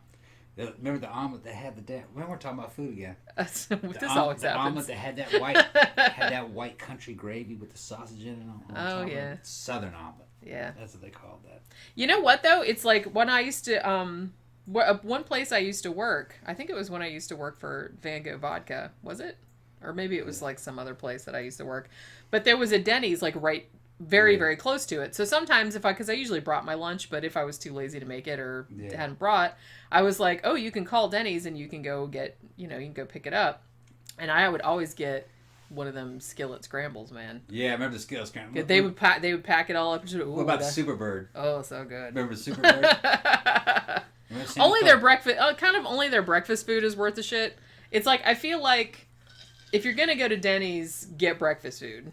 You know what I mean? I'm sure. I liked it all. I'm sure some of their other stuff is fine. I liked it all. I was drunk most of the time that I was there.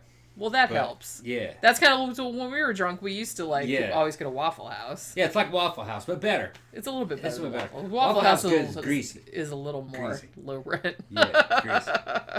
And it was always, you never knew like what was going to happen. You'd be in there at like 4 a.m. Yeah, everybody want to fight in Saturday, and everybody wanted to fight you. Yeah. I was dressed up. Hey, Matrix. I said, what's up? I was being ignoring them all the time, talking about fucking hot sauce and grape jelly.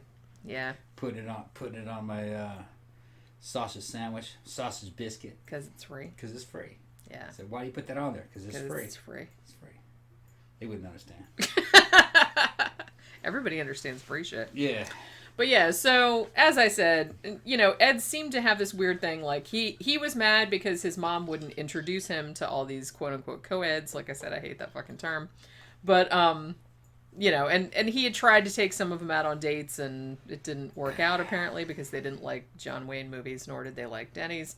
So yeah, at least according to him, I wouldn't take a girl to a John Wayne movie unless she had said she was super into westerns, because some girls are. Yeah. But it's like, that seems like a weird movie. That's a guy movie. Because apparently Ed Kemper was like a big John Wayne fan. Yeah. But yeah, that is not a date movie. Yeah. You don't have to go see something like, because like I'm not a person that likes chick flicks or anything like I that. can understand how hard that. If somebody wanted to take me on a date to see a horror movie, I'd be all about that. I can understand how hard that might be for Ed, being on his own, trying to figure out how to date. Well, and he had missed a substantial chunk of his older teenage years. Right. We learned to date from other guys. Yeah. You know what I mean? Where are you going to take her? And all that kind of shit. Yeah. Don't take her there, man. You fucking crazy. You know what I mean? We're like that. You know what I mean? Are you stupid or something? Don't go down there, man. You need to go take her. No, come with us. We're going to go down and, that kind of stuff. That was going on. Group dating. High-fiving across the damn back seat. Group dating. Yeah, like you did. Yeah, it sounds nasty when you see it now. It's almost some out of a porno movie. But at the time, not really, because at like the time sometimes it was just like everybody was relaxed. Everybody knew each other.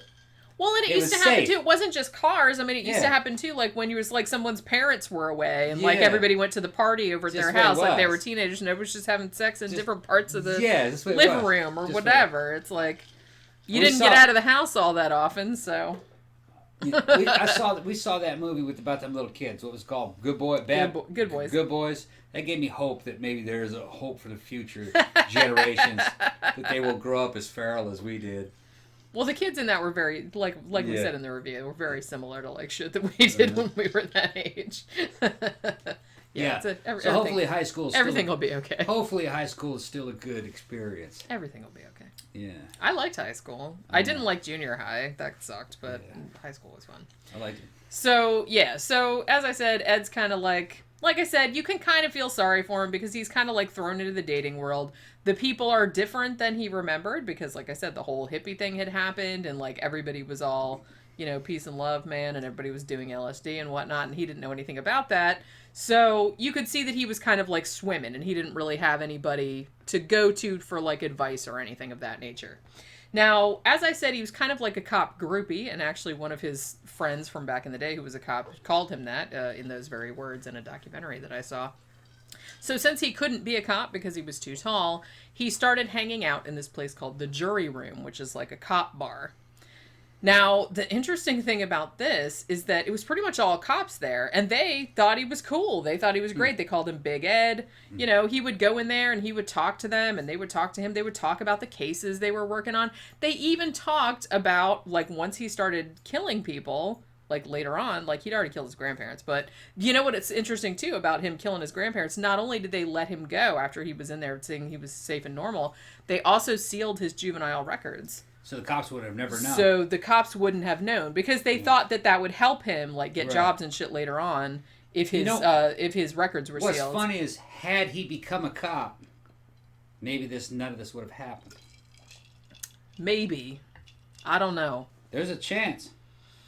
There is. Maybe. There's like a lot of maybes. It's like, but I guess there's no way of knowing, is there? Because if he'd been with cops, maybe he could have had in his mind respectable friends, and there would have been like an esprit de corps and more of a positive influence on him, and maybe he would have left that behind and become a normal, high-functioning psychopath like all the others. There's lots of them. There's lots of them, and a lot of them do well. Yeah. A lot of them do very well. Like I said, if you don't have the whole scuzzy serial killer angle, a lot of those personality traits prosper. Or because there's something that's being super confident, being like, you know what I mean? It's something that makes you and then more likely to be successful. And in that environment, had he done some cool shit, he would have gotten kind of like the approval from people he respected. So that kind of fucking expectation of being the good guy may have actually pushed him in another direction constantly. Maybe. Yeah. Didn't work for D'Angelo. It's possible. Didn't work for D'Angelo. True. Because he was a cop. Yeah, he was a cop, but you can't paint them. They're individuals. Yeah, they're not all the same. I mean, a lot of them have similar personality types, but like you said, they all have their own little. Who knows how many bad motherfuckers joined the cops and didn't go like that. Didn't go that way. See, that's what I mean. You'd never know. Because what if there would be even more of them if like certain things hadn't happened in a particular way? That's like an interesting kind of thought experiment. Mm-hmm. But yeah, so he was hanging out with cops, and like once he started his killing spree, these cops would like discuss, because they didn't know who it was, like killing all these hitchhikers. so he would discuss the case with them, and that was another thing that helped him, kind of, because he understood like investigative techniques, he understood psychology, he understood all of this kind of shit. So this is the thing, if he hadn't turned himself in, he probably would have got away with this for a very, very, very long time. Man, it's serious egg on the face of the cops, huh? Yeah, because none of them had a single inkling. They hung out with him all the time. So he had inside information on his case. He could sleep sound at night knowing that they weren't on his trail. Yeah. And that they were so... In fact, when he called them to turn himself in later on, they didn't believe him. They were shocked, huh? They didn't believe him. Yeah. He had to call them like several times. And no, seriously. Man, maybe the world would have been very different had they not had that fucking height required. Maximum height requirement. I didn't know they had a maximum height requirement. That's very weird. Well, I mean, I guess I can see why. Maybe they didn't sell bulletproof vests that big. That's what I mean. A lot of there would be a lot of problems engendered by somebody because that's. But you would think they would say like, "You're so big, you're gonna have to buy your own shit if you want the job." They could have, And then all right. Because seriously, this guy's Ed Kemper is 6'9". I briefly dated a guy who was 6'5", and even that guy was enormous. Like, cause I'm only 5'3". You know what I mean? So it's like. He's like twice my fucking size. So I can imagine like Edmund Kemper was like fucking... He's just like this gigantic freakish. Yeah. For these long fucking arms and shit. It's like fucking scary. You would think that would be great in law enforcement. You would think that. Big imposing You could be like the enforcer. Yeah. Yeah, you would think because you'd be terrifying. Yeah. Weird. Yeah. But yeah, so he starts hanging out at this bar with all the other cops. Now, he also took, like, a bunch of different jobs, labor-type jobs. But then he finally ended up getting one that he had for a while, which was on the Division of Highways, California Division of Highways. So he worked there, and he actually started earning enough money to enable him to move out of his mother's house and move into his own apartment. He was either lived alone or lived with a roommate, but I guess the roommate wasn't really there a lot of the time because of the shit that he would get up to with some of the victims. I can't see how the roommate would be there. He also, about this time, he bought a motorcycle. Now, he was almost immediately in 2 separate wrecks. Now, one of the wrecks, I guess it was the other person's fault, so he ended up getting an out-of-court settlement of like $15,000. And with that $15,000, he bought a yellow Ford Galaxy, which looks kind of like a cop car, Right. So... Again, cop groupie. I know a lot of them are. It's just very weird. Authority. Yeah. So in this Ford Galaxy, he starts outfitting it with like all this kind of, cop shit. And he starts picking up hitchhikers. Now, he doesn't kill any hitchhikers for quite a long time. So some people have been calling this like his practice period. Now, according to him, he picked up about 150 hitchhikers. Now, he says both male and female. Most sources I've seen said, they were just female. What he was doing was he was trying to find out the best way to get somebody to get in his car. Like, the best way to be, like, disarming. Right. How he can lure them in there. The best way to keep them from getting out. But mostly he was trying to learn how to keep people at ease. And I think he was also kind of getting off on, because here's what he would do. Like, at first, he just had like a radio and a microphone and shit like that in his car. But then he would pick people up and then he would just take them to their destination like a normal person. But then as time went on, he would start adding things to his car. Like, he would put a gun in his car, but he would hide it, but he wouldn't kill the person. So he was like escalating. He liked the thought that, oh, there's a gun in the car and I could kill this person, but I'm going to see if I can keep myself from doing it. So he's learning the ropes, he's learning how to pick them up, what the transaction's like. Yeah. What it's like when he delivers them to a place. He's learning about, can he keep a weapon concealed? What would it be like if he pulls it out? So he's going through the damn training, like you said. He's going through so he did this he did this for quite a long time. Right, he's feeling it out. Right. And one thing that he said, and this kind of struck me when I was watching, because like I said, I watched several hours of interviews with him, was that one thing he said was that you can't, he's like, when you pick up, because he's like, a lot of female, even though you know, it was more freewheeling back then, and like people would hitchhike and they would get in cars with pretty much anybody. He's like, but a lot of the women obviously were wary. Right. You know, especially if just a single guy in a car. So he's like, so I found one trick that he liked to do. He's like, don't ever look like you're too desperate to pick them up. He's like, what he liked to do was he's like, I would do this thing like I was a businessman and I was on my way somewhere. He's like, I'd always, when they were looking in the car, he's like, I'd always look at my watch as if to say, oh, I don't know if I have time to take you. You know what I mean? Like, he didn't really want to do it. Right. But then he was trying to be a nice guy. He's like, so it looked like I was kind of like thinking about, oh, maybe I shouldn't. He's like, and that would put them at ease because Right. I wasn't like sitting there going, hey, get in the car. You know what I mean? Like, so he understood to kind of look like detached and like not, you know what I mean? So he would seem more non-threatening. So that was something that struck me of him saying that he would always like look at his watch like, oh, I don't know if I have time to take this person, you know, wherever it is they want to go. So he did this for quite a long time. And like I said, as time went on, he estimated it was about 150 hitchhikers. Like I said, he said men and women. I don't know if that was true or not. So, but he, you know, kept adding things to the car. One thing he would do too, I think after a certain time, he would like put like a chapstick kind of thing, like behind the handle. So like it couldn't be opened, or he took the handles out or something like that. Like, so you wouldn't be able to get out. So now comes May 7th, 1972. Now, this was his first murder other than his grandparents. So these were two girls named Marianne Pesh and Anita Luchessa. Now, they were both students at Fresno State College. They were hitchhiking to Stanford. So they get in his car, and at this point, like, they didn't show up where they were supposed to go, and their parents obviously reported them missing, like, right away. But as I said, a lot of people hitchhiked back then. There was a lot of, you know, transient kind of population. So the police didn't really take it all that seriously, thinking, oh, maybe they just, you know, went off with a boyfriend. Maybe they were just hitchhiking, blah, blah, blah. They weren't really super worried about it, which seems kind of weird, but whatever. What's funny about Edmund Kemper and all these cases we're getting ready to talk about right now, when I was a little kid, not a little kid, but teenager growing up, burping. These cases will be talked about on Geraldo. Yeah. Remember the Geraldo show and Yeah. Sally Jesse Raphael? Yeah, I remember. They would go over Edmund Kemper and like victims that survived and weird shit like that.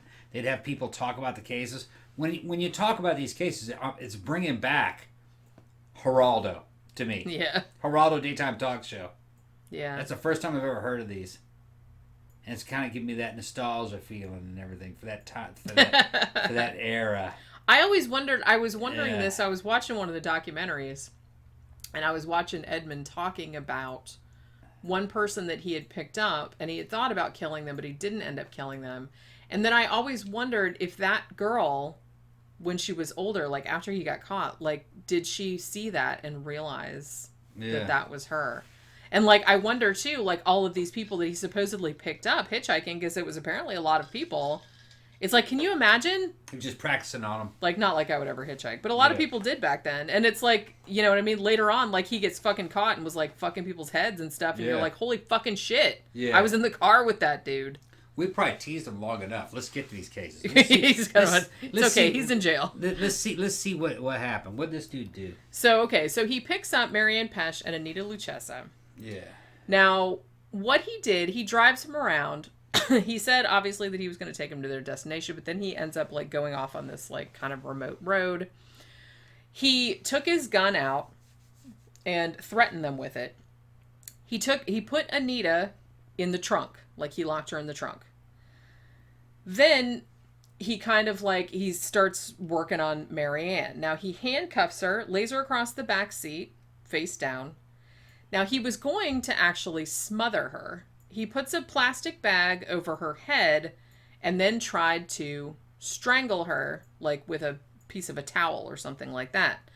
She bit through the bag so she could breathe again. So he's kind of having a hard time. Mm-hmm. And he even said, like, in some of his interviews, he's like, you know, it's harder to smother somebody, it's harder to stab somebody to death than the movies, like, would lead you to believe. So I guess he didn't really prepare for that kind of, I guess he thought it would be easy. So he's like trying to do that. But Thought that people died easy. They don't. Yeah, They I mean, fight it. he even said, like, you know, in the movies, you stab someone once and they just and fall over. It's like, that's not how it works. And that wasn't how it worked in this situation. If you've been following the program for a long time, you're going to see over and over again, person stabbed 45 times, 72 times. You'd be like, why would you stab a motherfucker for that many? Because that's how many it took. Stabbing people is not, you know... Like I said, you always see in the movies, it's like they throw a knife at someone's back and they just fall over dead. It's like, that never happens. You could live easily with that in there. Not a lot of stopping power in a knife. No. We know girls that stick metal spikes through their back and suspend themselves from ceilings for fun. Yeah. You know? And then they come down like nothing even happened. They go right to the bar and start drinking. Yeah. Yeah, you can stab somebody a lot. And if you don't hit a vital artery and they don't bleed out a lot, you know. I mean, there are certain places where you can stab somebody. Any martial artist would know with knife combat. But these guys here are not, they're not thinking, they're not in combat. They're trying to murder somebody. You know? I mean, they're usually stabbing them in the chest. Yeah. And that's not where all those arteries are. Stuff like in the armpit, behind the back of the knee, you know, in the groin, neck. Yeah. That's where the big arteries are. I mean, it just seems like... The thing that he said, and this was another thing that he said that struck me when he was talking about killing his first victim, and he was talking about, you know, in the movies, you know, you stab somebody once and they fall down dead. He's like, no, but he's like stabbing in real life. It's like, he said, they leak to death. Yeah, blood loss. There was a video on YouTube of a guy in Turkey running in on his wife while she's working as a damn cashier, and they're having a divorce. This is in Istanbul, and he starts knifing her to death, and you can watch it. It might be taken down now, but the cops put it up there. And she's screaming bloody murder. He must have stabbed her 30 times. And when he left, she was still alive. Yeah, and I've written about, like, people that were stabbed, like, multiple times and lived. And it doesn't look like stabbing. It looks like punching. Yeah. You know what I mean? When you're watching it through a black and white security cam, you're like, not much really going on there. But he's driving a 5-inch blade through her.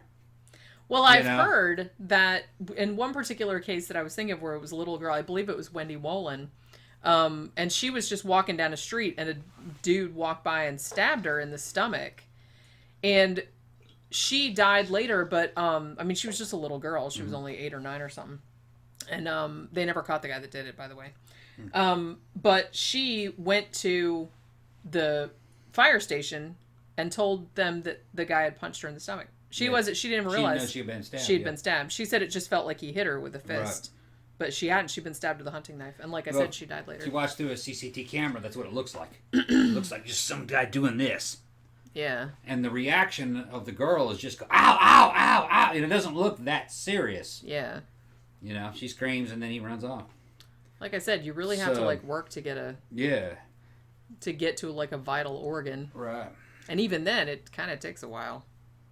You know? A knife is not a sword. No. And it's also not a pistol or a rifle. You know? Yeah.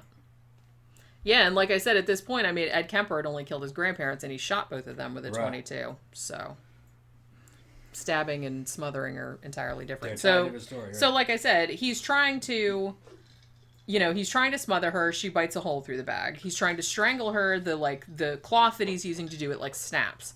So then he starts stabbing her. He starts stabbing her in the back and stuff like that, and she's just struggling and screaming and everything. And then finally he ends up just slashing her throat.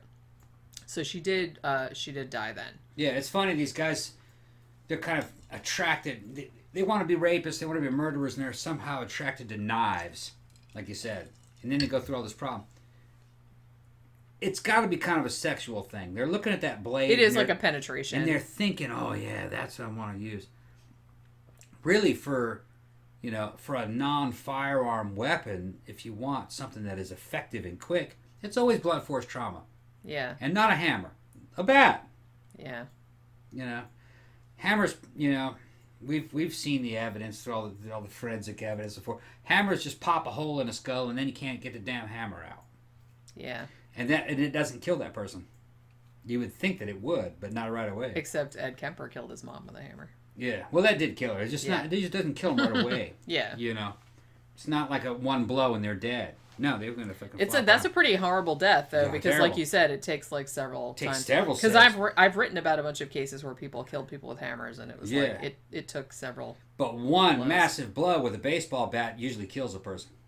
Yeah. If it's a headshot. Not even an axe is.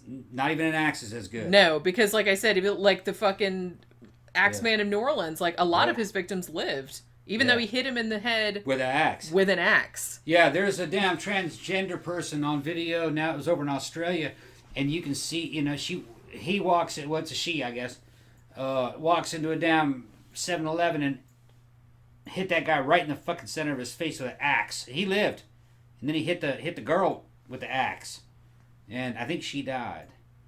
And that person got sentenced to like 15 years, I think. I think the girl died. Maybe she lived too. But axes are nowhere near as effective as people think. They are. It's gruesome, for sure. And it does work sometimes. Villisca axe murders and shit like that. And fucking what's her face. I looked at the statistical data. When you're talking about melee type weapon, the one with the biggest body count and the most effective, fucking baseball bat. Yeah. It does seem like it is a reliable killer. Yeah. For headshots. Maybe not, torso, but well, yeah, that's if you strike somebody in the head with a baseball bat full force, it almost always kills them. Yeah. And there's no response. The person just goes down. But, they're not choosing this shit to be efficient. No, that's what I mean. I don't think that has any. I don't think it has anything to do with it. For some reason, they're attracted to the blade on that knife. Like I said, it's like a penis. It's like a sex thing. It's like a penis replacement, is what it is. It's a penetrative. It's gotta be. They see that blade and they go, "Oh yeah, that's what I need to have." Yeah, it's like a sharp dick. Right. Yeah. Yeah. But yeah, so he was finally able to kill Marion Pesh. Then he took the other girl, Anita Luchessa, out of the trunk and stabbed her as well. Now, the fucked up thing about this is that he puts the bodies... So the bodies are in the car, and he drives around in the car with the bodies in there for like quite a while. Now, he said later on, and this might be true, because this is something you could probably check. He says that while he was driving around with the bodies in the car, or in the trunk, he got pulled over by a cop for a broken taillight. And he said that he was, like, super, super excited the whole time. That, like, he was driving around with these bodies in the car. And the cop was, like, right there. Yeah. It's like, if he opened the trunk, he'll see, like, 2 dead girls in the trunk. But the guy didn't... Because it was just a broken taillight. It's, you know what I mean? Right, he didn't have a reason to check. So he didn't have a reason to check. So, okay. So he takes the 2 girls' bodies back to his apartment. He takes all their clothes off and starts dissecting them. What he would do is he would usually behead them. He would take pictures, like, before he was, like, taking each piece off. So almost kind of like Jeffrey Dahmer. It was very similar, and he had a similar justification. He would say that he wanted to make them mine. Okay, now, he's doing this where, in the bathtub? I guess. I'm not really sure. Okay. Because you can't do that over carpet. Well, yeah, because you'd never get that shit out. I mean, this doesn't maybe look like a huge mess. Maybe he had hardwood floors. Maybe. Even so, you can't scrub that shit out. Well, I've dressed deer and butchered them down into nothing. And, once the internal organ's out after a deer's field dressed, it's actually a much cleaner and less bloodier, process than people think. It looks like something out of your damn grocery store. It doesn't look like something out of one of these horror movies. That's really what it looks like. And a person would be the same thing, just that you're dealing with a person. But I don't think these guys have the backgrounds or the skills to know how to butcher. So I would think they would fuck it up pretty bad. Well, that's what I mean. I would think they're probably doing this with internal organs inside the body. Yeah. And you know what I mean? That can get kind of messy. Yeah. Because you just don't do that with deer. Or with any kind of game. You want to get those internal organs out. You don't want it to taint any of the meat. And that's where all the weight is anyway. They get a lot lighter once all that comes out. Yeah. But, where is he doing this? See, they never really say. I think in one case they did say it was in the tub. Yeah. But see, the thing is that he got, like I said, I don't think he raped any of the victims while they were still alive or conscious anyway. So I think his whole thing, I mean, he was a necrophiliac, like you said. I think it's because he was afraid of women. He was afraid of disappointing them or that they were going to laugh at him or whatever. So he had to wait till they were dead to have sex with them. And what he would do is he would usually cut their heads off. Then he would have sex with the head, like oral sex with the head. And then he would fuck the headless body also. So that's nice. Yeah, so the internal organs are still in there. I would imagine, yeah, it does. I don't think he like took them out or anything. That's nasty. Well, there's a lot nasty about this situation. That's nasty. Yeah. So, and then another thing that he would do too, and what he did with this first one was he would take the headless bodies.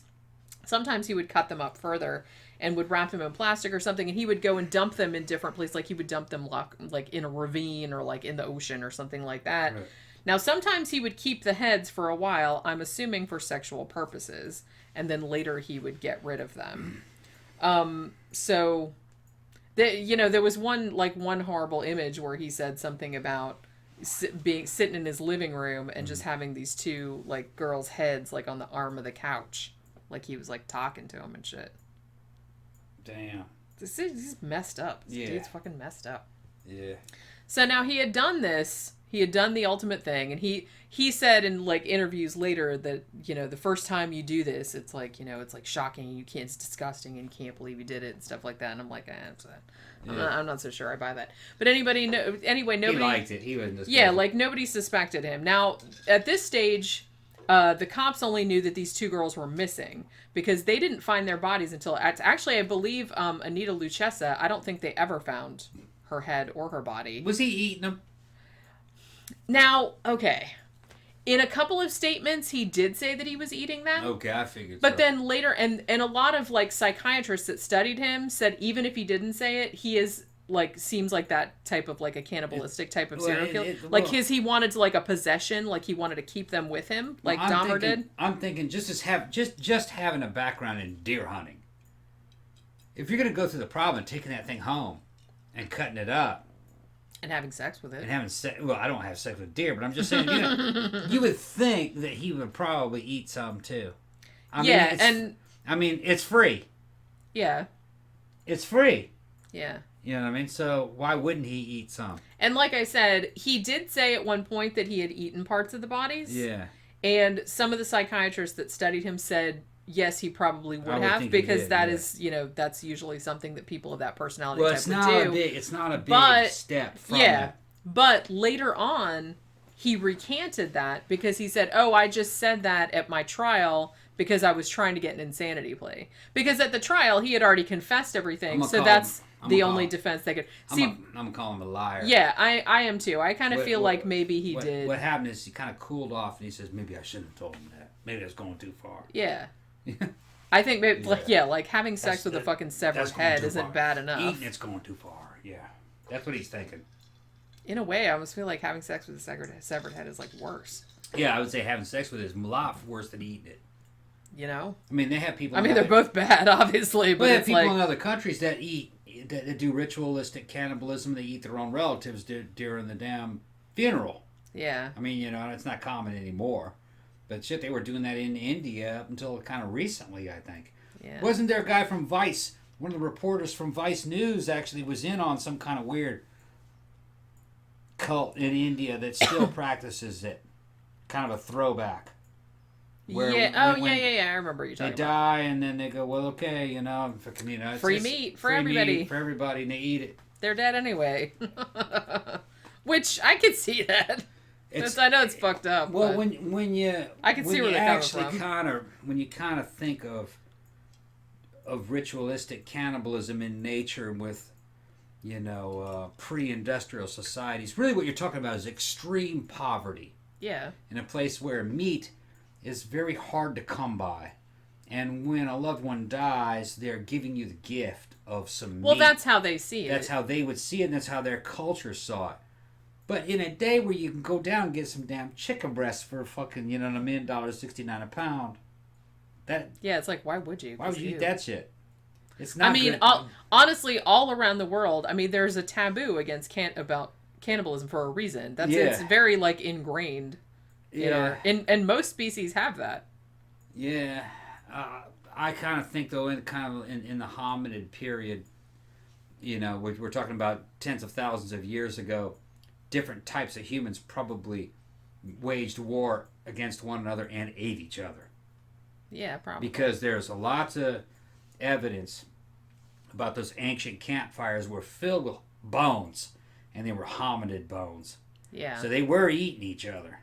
And I always wonder if it was just because, hey, free meat, or it's like, hey, fuck you guys. I think it's both. Yeah. It's you know what I mean? It's free meat, and you guys came in here. I hate you so much. I'm going to eat you, nourish myself, and then shit you out. Yeah. You know what I mean? I kind of feel like there's like, it's win-win. Yeah, and it's kind of like headhunters also. Right? Yeah. You know, they're doing that same kind of mentality. I hate you so much, I'm going to shrink your head down, and I'm going to use your head as proof that I fucking took you out. Yeah. You know what I mean? So I'm gonna wear it around my neck. yeah, show it to other people to intimidate them. You know, so it makes sense. It makes sense in primitive warrior societies. You know? Yeah. Because their take on it is going to be very different from a modern person. And this is happening up until recently, you know. But like I said, you can still understand where they're coming from, though. It's not like some weird alien concept or anything. It's basically gang warfare in a jungle. Yeah. Like, I mean, it's fucked up, and like, Yeah. you know, we don't have any experience with that, but you can still understand why they would think that. Mm-hmm. You know what I mean? So, all right. So at this stage, like I said, the two girls that he had murdered were just considered missing because they didn't find their bodies until later on. So no one suspects Big Ed of anything. Yeah. Now his next victim he picked up on September 14th, 1972. Now this was a little girl named Aiko Ku. She was 15 years old. Now she was going to a dance class, and she had either missed her bus or the bus didn't come or something like that. And she got sick of waiting at the bus stop, so she decided to hitchhike. And unfortunately, it was Ed Kemper who picked her up. Now, the odd thing about this case was that, I mean, she was, like I said, she was only 15. And she was a tiny, tiny little girl. He seemed to, like, pick, you know, as large as he is, he always seemed to pick very, very slender and very, very petite girls. They didn't all look the same. It wasn't like a Ted Bundy, the dark hair parted in the middle type of thing, even though all Ted Bundy's victims don't look like that. But he kind of picked girls that looked kind of all different, but they were all small. They were all pretty small. The opposite of him. Yeah, that's kind of what, you know. And like I said, I think it was kind of going back to what you said about pedophiles too, where it's like you feel intimidated. He would feel intimidated by a woman that was closer to his size. Right, yeah.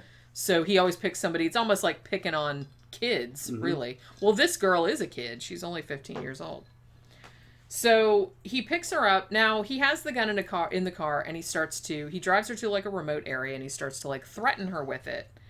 Now he says at this point she's like freaking out. He says, I don't know if he said that he was going to kill her or he was going to kill himself.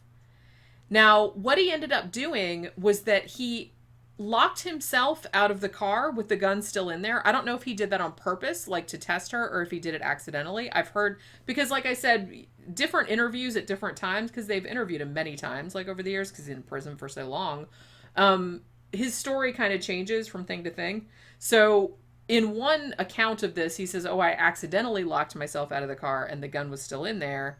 And then another one, he implied that he kind of did it on purpose to see what she would do. You know what I mean? So he's locked out of the car and she's in there with the gun. And he seems to say that because she didn't pick up the gun and shoot him, and because she let him back into the car, like she unlocked the car door and let him back in, then he didn't really say this outright, but it seemed like he was implying that she deserved she deserved it then. Yeah. Because she was, she could have shot me. She could have not let me back in the car. Be the victim. So she wanted to be the victim. See, this is what I mean about him. Or you might be able to interpret it as that she failed the test. I kind of feel like that's what he was getting at. To survive. I think that's what he was getting at. Right. Yeah. He didn't say it like that exactly, but I think that's what he meant. You know what I mean? Because it's like, she could have just shot me. She could have not. She was too stupid to live. So. But she was, Right. Yeah. I'm like, she was a 15-year-old girl. It's like, what the fuck? And it's like I said, we only have his account too. So it's like, how did that even go down? We don't know that it went down Right. exactly like that. So I don't know. There's no way of knowing. So anyway, so he gets back in the car and he put tape over her mouth and then he put his fingers up her nose and he was like trying to suffocate her. Now she did fight against him, but she eventually went unconscious. Now after, I've heard that like once she went unconscious, that he raped her. Like he took her, like she went unconscious, he took her out of the car, laid her on the ground and raped her, and then took her scarf and strangled her, and then put her in the trunk and drove away. Now, while her body was in the trunk, he stopped at a fucking country and western bar and sat there and had a couple of beers with a 15-year-old girl's body in the trunk of his car. He was in no hurry. I guess not. Yeah. And he said that another thing, too, it's like, I don't know if this was at the bar or then, like, he took the car back to his mom's house and he would, like, open the trunk and, like, look in there. He said, oh, it was like a fisherman admiring his catch, is how he put it. Damn. And he's like, oh, if somebody would have walked by, you know, they would have seen me, but nobody did. Right. So I was like, okay, nice. So I kind of feel like he has this thing like, oh, well, since nobody walked by, that means it's okay. Or he likes that kind of thrill of like... I think, yeah. Of like, look, it's right here. Nobody sees it. Yeah. Yeah. Must be okay. Yeah. I don't know. I don't know how people like this think. But yeah, so he did the same thing that he did to the first two girls. He took her back to his apartment, laid on his bed. He took off her head, took off her hands, and he actually dumped her body and her head and hands in 2 different locations. So he was trying to cover up the fact that he was doing this shit. What was her name again? Aiko Kool. Okay. She was a Korean little Yeah, Korean girl. I remember that. I remember that one. Little Korean girl. So, okay, so 4 months go by. Now, at this stage, there were some other murders going on, but that was that other dude, Mullen. Yeah. But because that was like a different MO. So even though they tried to pin a couple of the hitchhiker murders or, you know, disappearances on Mullen, you know, they couldn't pin the Aiguku thing on him. So in 1973, Kemper buys a .22 caliber automatic pistol, even though technically he wasn't supposed to own a firearm because of his prior record. So, but apparently it was okay. Like he didn't get any shit. He just bought it. The background check system during this era was not good. It was pretty... It was all paperwork. It was lackadaisical. Well, no, it wasn't so much that. It was paper.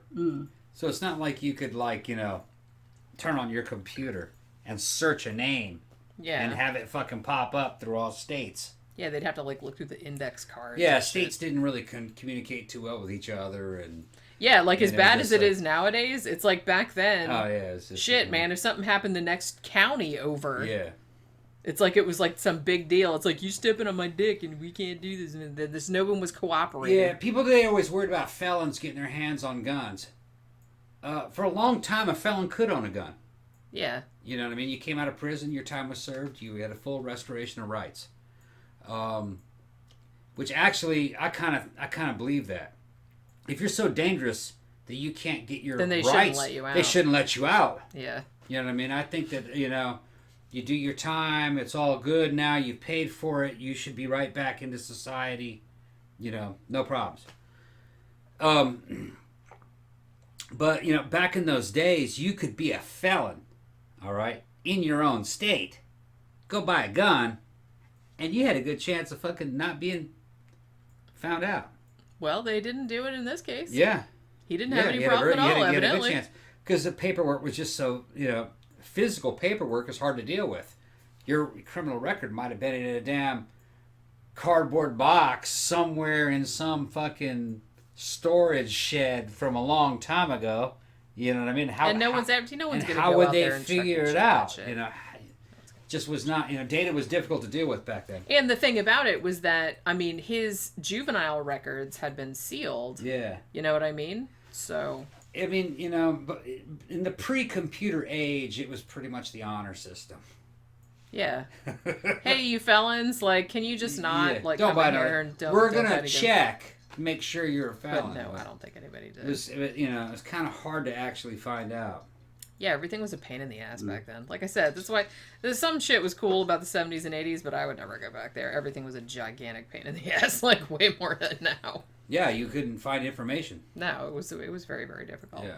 So he didn't have any trouble buying this gun, but he got kind of like paranoid about it because he's like, oh, if I get caught with it, I could get in big trouble. And so he was worried about the police finding him with it. Now, apparently this stressed him out to such a point that he's like, well, I got to kill somebody else now. Because that's how that works, I suppose. Yeah. So the next girl he killed was named Cindy Shaw.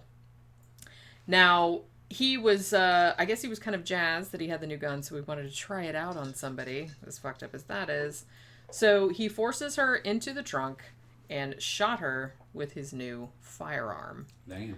Right in the head. So bullet lodged in the skull. Now, at this point, Edmund didn't live in his own apartment anymore. He had been, I guess, I don't know if he had financial problems or something like that, but he had actually had to move back in with his mother. She lived in a duplex. So he brings the body, I'm assuming the mom wasn't home. So she was at work or out with friends or something. So he brings Cindy's body back to the duplex and puts it in his room. Now, after his mom left for work the next morning, he had sex with the dead body, and then he washed it. Then he dug the bullet out of her skull so that it wouldn't be tied back to his gun. And he cut off her head. Now, in this one, he didn't take it far afield and, dump it, in different places. He took Cindy Shaw's head and buried it in the backyard of his mother's house, looking up at either his window or his mother's window. I've heard two accounts of this. He said that he buried Cindy Shaw's head looking up toward the house because he made the joke that, oh, my mom always liked the thought of someone looking up to her. Weird. And I've also heard him say that he buried it because he liked thinking of her head back there looking up at the sky, and that sometimes at night he would lay there in bed and he would talk to that head. Talk to it, quote unquote, like it was a girlfriend or a wife. He's full of shit. So I don't know which story is true. I ain't buying it. But that head, he buried that in the backyard of his mom's house. He got rid of the rest of the body, somewhere else. He's thinking it through too much. He's trying to make up a story. He just pointed at his mom's head. He didn't like his mom. That's So it's like, oh, there's a dead person's head staring at you, and you don't even know about it. That's probably closer to the truth. And that probably gave him his fucking jollies. And then he thought about it more and made up new explanations of why he did that. Yeah. But it's probably just a fuck you, bitch. If you got the head looking right at her. Probably. Something like that. But yeah, so like I said, the head was in the backyard. The rest of the body, he cut it up and threw it off various cliffs and whatnot. Now, her body was found almost immediately, almost the next day. The body parts, most of the body parts were found. They were washed back on shore. But because it had been washed, because there was no link to him, they couldn't trace it to him, so he wasn't super worried about it. Now, on February 5th, 1973, Edmund and his mom had another of their huge fights. Now, they did argue a lot because neighbors reported that they could hear them, screaming at each other all the time. So there was a lot of that shit going on. So they did fight, yeah. And a lot of times after there would be a fight, just like in the case of the grandparents where it's they had a fight and then he shot him, when they would have a fight, he would go out, looking for someone to kill. So they have a big fight on this one particular night. Edmund goes out and picks up this girl named Rosalind Thorpe. Now, while she's in the car, he sees another girl who doesn't know the first girl, who's hitchhiking, named Alice Louis. Now, he thought, oh, well, I already have a girl in the car, so this girl will probably not be scared because there's already another girl in the car. So he stops and picks up the other one. Another thing that Edmund had to his advantage was that he had a Santa Cruz College, the campus parking sticker on the back of his car. He had gotten it from his mom because she worked there. So even though, because at this point, obviously people were like, hey, don't hitchhike around here. Because a lot of them were students, at that school or other schools around there.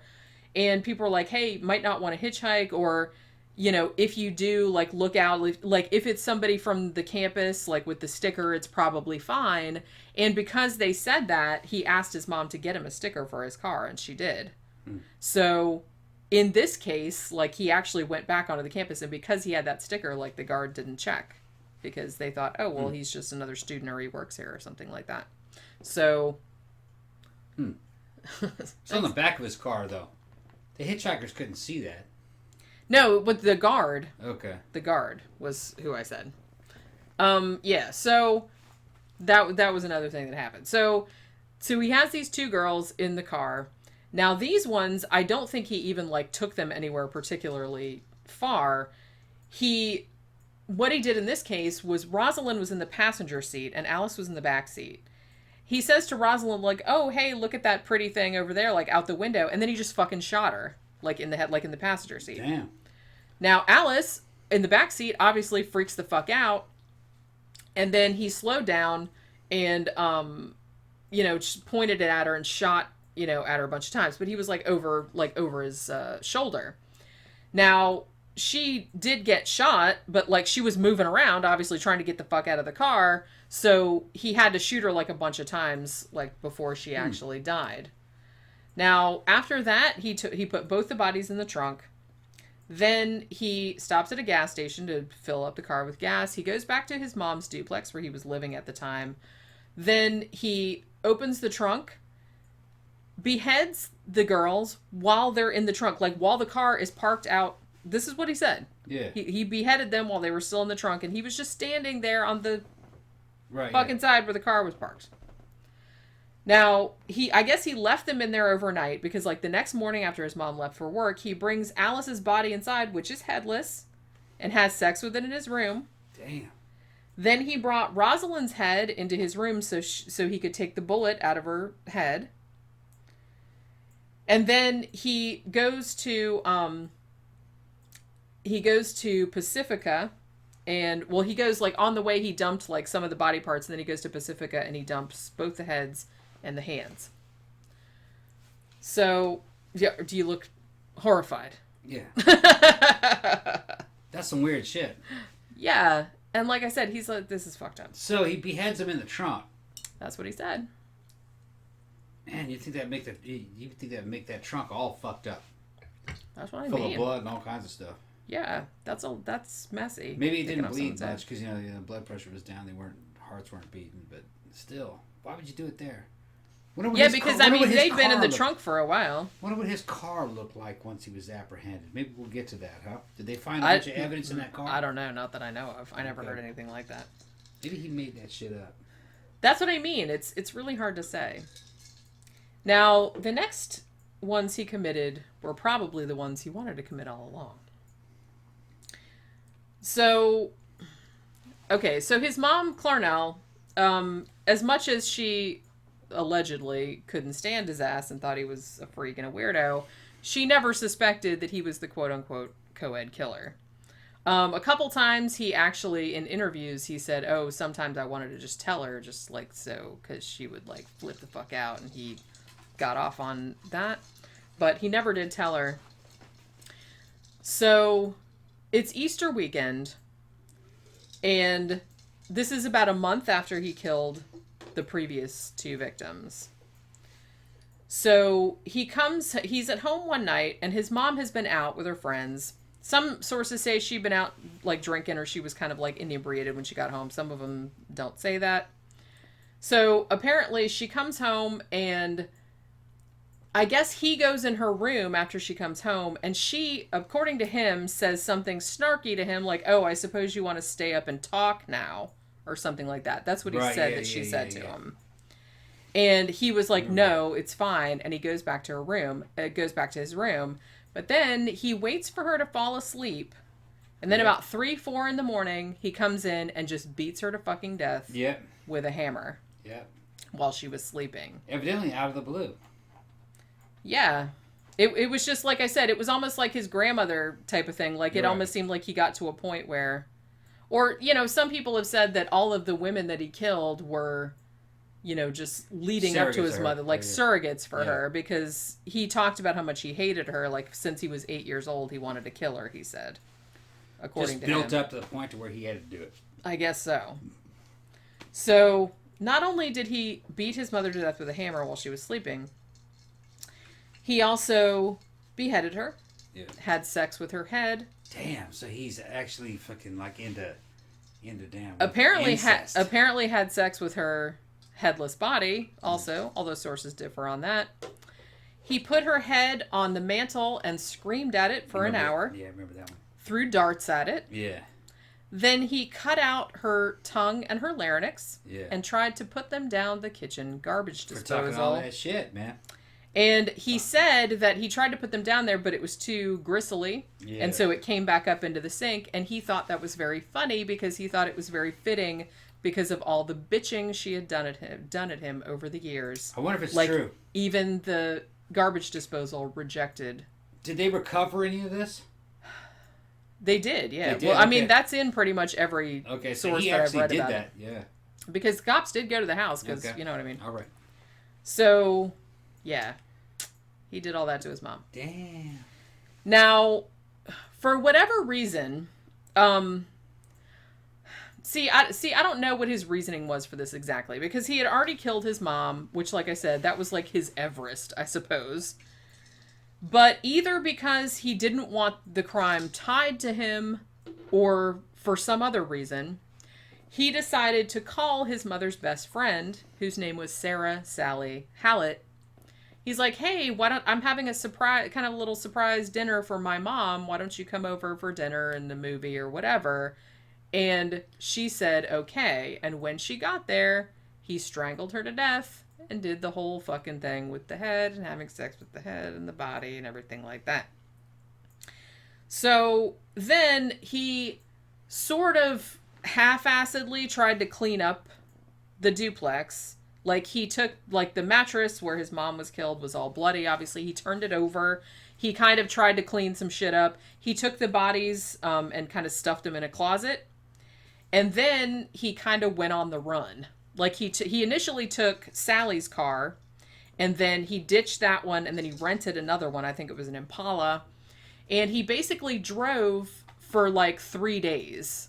You know what I mean? I know it was 3 days straight, but they said he was, like, on caffeine and no-dose and everything like that. And they said he was, like, starting to get, like, fucking hallucinogenic and shit. Right. You know what I mean? So he drives for 3 days, and apparently he was listening to the radio to see if his crimes had been discovered, and was apparently disappointed when they were not. So, like I said, this is very odd to me. He could have stayed there the whole time. Yeah, because I feel like... One, why did he kill his mom's friend unless he wanted to make it look like someone else had done it? You know what I mean? Yeah. Because that seems like trying to, like, fob it off on somebody else. Because, like, if it was just his mom, most people would know, hey, it was probably him. But he's like, oh, well, if this other person is dead, too, maybe it'll just, like, look like some random psycho. You know what I mean? You might be reading too much into it. Maybe, but it's, like, it's weird to me because then he goes on the run for 3 days, almost like he's trying to escape. But then he said, oh, well, I was worried because I didn't hear about it. So then he calls the cops himself. Yeah. And says, go to my mom's house. I killed them. Like, he basically turned himself in. Now, like I said, he called a cop that he knew because he hung out with all the cops in Santa Cruz, like I said, at that bar. So he calls a cop that he knew, and the cop they didn't believe him. He couldn't handle the anticipation. I guess not. Yeah, it's putting him under too much stress. You want to know what was going to happen. Maybe that's what it was. Yeah. It was so weird. Like his happen? Psychology is just so weird to me. Yeah. I don't understand why he fucking did that. It was playing on his mind. I guess. How's this going to turn out? So then he calls him. Look, go look at that. And then, like I said, they didn't believe him at first. And he had to, like, ask for, like, he had to call him back, like, 3. Because at first they were just like, yeah, fuck off. And they're like, call back later if you're really serious. He might have been able to get away with it. That's what I mean. It's like if he hadn't turned himself in. Yeah. So I'm in another state. I don't know if they would have caught him. Yeah. I really don't. I'm in another state. I don't know what happened. Yeah. And a lot of people have said that. They're like, because he wasn't, like, a lot of serial killers, I guess because of, like, fucking Hannibal Lecter and shit like that. Like, people think of these serial killers like, oh, they're smart and they're masterminds. Most of them are idiots. They're dumb. But and they only don't get caught because of, like, just dumb luck or because the cops are incompetent or for some other reason that doesn't have anything to do with them being like geniuses. He could have said, "Look, I'm over here in another state, man." Like, what I mean? All he had to do was go to like Nevada or something. Yeah. No one would have caught his ass. What happened to her? I don't even know anything about it. They think that don't look at me. Yeah. Because no one suspected him. Then they Nobody would think like, well, the serial killer did it. Yeah. Nobody suspected him. And like I said, there were at least 2 other serial killers running around at least just the Santa Cruz area at that time, not only just like in the whole state of California, which is like serial killer central, particularly then. So it's like he totally could have got away with that. I don't think he would have ever got caught if he hadn't turned himself in. So in a way, like all he had to do was lie about his time of departure. I mean, as shitty. He could have said that he lied and left 2 days before. Yeah. I mean, as shitty as he is, at least he fucking turned himself in and took himself off the street. Although it would have been nice if he'd done that earlier, but you know what I mean. So, as I said, he calls the cops, and they don't believe him. He had to call him back like 3 times so they thought he wasn't, like, just screwing around. And finally, he calls this one, I think his name was Sergeant Alufi or something like that. And he knew that guy, like, really closely. And he's like, no, seriously. He's like, go to my mom's house right now, and you'll find this, that, and the other thing. And he told him about the shit in the garbage disposal and everything like that. So, the sergeant finally goes to the house and sees it's exactly the way that he said it was. He even, like, left a note. He had left a note for the cops. Edmund Kemper had left a note, like, saying something, I'm paraphrasing, but he said something like, I wasn't being sloppy, I just didn't have a lot of time, sorry, gents, or something like that. Like, because he hadn't cleaned up all the mattress, and he just turned it over. Because I remember, like, the one guy, I think they interviewed Sergeant Alufi, like, on one documentary that I saw, and he's like, yeah, I went in there, and it's like, it looked kind of clean, but then, like, you turned the mattress over, like, in the mom's room, and it was just fucking blood everywhere. So, yeah.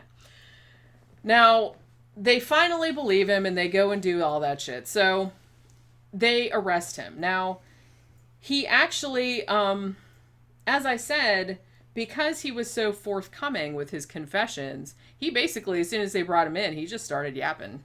Yeah, and he went into, like, super detail. He was tired of it. I guess so. Well, he's, okay. Now, he has said on numerous occasions that he understood that he was a monster, and he knew that he wasn't going to be able to stop, and he knew that he needed to be taken off the streets. I don't know if I believe him entirely, but, like, I don't believe necessarily that that's what his justification was. He also knew that he didn't have a job, and he needed money, and he couldn't pay for himself now that his mom was dead, so prison was his retirement plan. And he had actually, and he said later on that he had actually quite enjoyed his time at the Atascadero, like, mental hospital. Yeah. You don't have to do anything. Well, yeah. Well, he really liked, like, interacting with the other patients. He really liked interacting with the psychiatrists. Yeah. He seemed like he had a really good time. I mean, he's not worried about sex. Yeah, it's not like he gets into prison. He's, lack of sex. He wasn't getting any anyway. Anyway, I mean, he's having sex with dead girls. You know what I mean? Fucking true. Which that's just masturbation. Pretty much. Yeah. Might as well get a real doll. You're there by yourself. Yeah. You know what I'm talking about? So yeah. So as I said, because he had made such an extensive confession, it was so forthcoming with all of the shit that he had done. Yeah. Because like I said, prior to this, they had no idea. And all the cops that he knew were completely fucking shocked because they had hung out with him all the time and they thought he was a great guy. Yeah. So, but because he had done that, his defense attorney, all he could do was be like, well, the only defense I can have is insanity. So, and that's going to be like kind of a hard thing because clearly he planned a lot of the shit ahead of time. He was picking up hitchhikers. He had his car kitted out. He had all the shit like hidden and everything. So it's like in the U.S. you'll never get this. Yeah, that's going to be very hard to prove, and it was indeed. And even in California, they use what is that called, the Monotone test or something like that, where it's like the only way you're going to get insanity is if you genuinely did not know that what you were doing was wrong. And they're like, clearly, even though he obviously has some fucking problems, because of the planning, because of the way that he went about things, they're like, obviously he was not insane. So all of the psychiatrists that analyzed him, for the trial, found him completely sane, and so he was found guilty. Now, he was found guilty of the 8 murders, because like I said, the grandparents were when he was a minor, and he had already been institutionalized for that. So he was found guilty of the 8 murders. Now, at the time, there was a moratorium on the death penalty put out by the Supreme Court. So you can only get the death penalty if I think it was after January 1st, 1974, something like that. So he just came in under the wire. So he actually got a whole bunch of life sentences, like concurrent. Not going anywhere. Now, he has actually come up for parole several times, but he either doesn't get it or he doesn't bother to show up. Right. He has said that he does not want to get out. What would he do? That's what I mean. I kind of feel like, and honestly, from everything I've heard, they say he is a model prisoner. Right. They're like, he is like totally polite. He's totally kind. He wants everyone to forget. He wants to forget his past. He fucking reads audiobooks for blind people. It's like he counsels other, inmates and shit like that. He reads audiobooks for blind. Yeah. He reads books for blind people. Yeah. Right. Yeah. You don't like have to like read on an tape. audiobook, right? Yeah. Well, yeah, you know what I meant. Right. Yeah. So he does all that kind of stuff.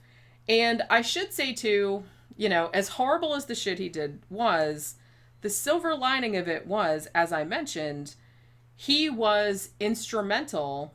The interviews with him that were undertaken by the nascent, behavioral sciences department at the FBI, which first came about in the early 70s. He was one of the main serial killers that they interviewed. I believe there were 36 of them that they interviewed. They also interviewed like many, many victims or like people that had escaped from serial killers. And they did a lot of different killers. It wasn't just serial killers. It was like assassins. It was spree killers. It was all different kinds. Because they were trying to find, the psychological, pinpoint the psychological kind of like, aspects of all their personalities. So he actually did end up, as horrible as it sounds, he actually did end up doing some good because the interviews with him and how forthcoming he was and how insightful he was, whether it was genuine or not, did actually aid the FBI a great deal in coming up with profiles of other serial killers like him. And he seems to take a lot of pride in that he helped people. Because he was like, oh, well, I helped the FBI, like, catch other people like me, which seems like what he wanted to do. Like I said, he's such an interesting guy to me because I don't want to like him. I don't want to feel sorry for him. But it's hard not to, you know what I mean? Because he does really seem to have, like, a lot of insight. But that said, I think that he's so manipulative that he just puts across. I don't think anything that he says or anything that he looks like he's feeling, I don't think any of that is genuine. I don't think he feels much of anything. That's what I mean. I think he's a sociopath. I don't think that he feels anything for anyone other than himself. Yeah. I just think he's very good at pretending that he does. He's very emo. He's an emo killer. Yeah. But he feels for himself, not for the victims. Exactly. You know what I mean? Fuck that dude. Pretty much. Like, he breaks down crying, like, in some of the... It's like, especially when he's talking about killing his mom and how hard it was and stuff like that.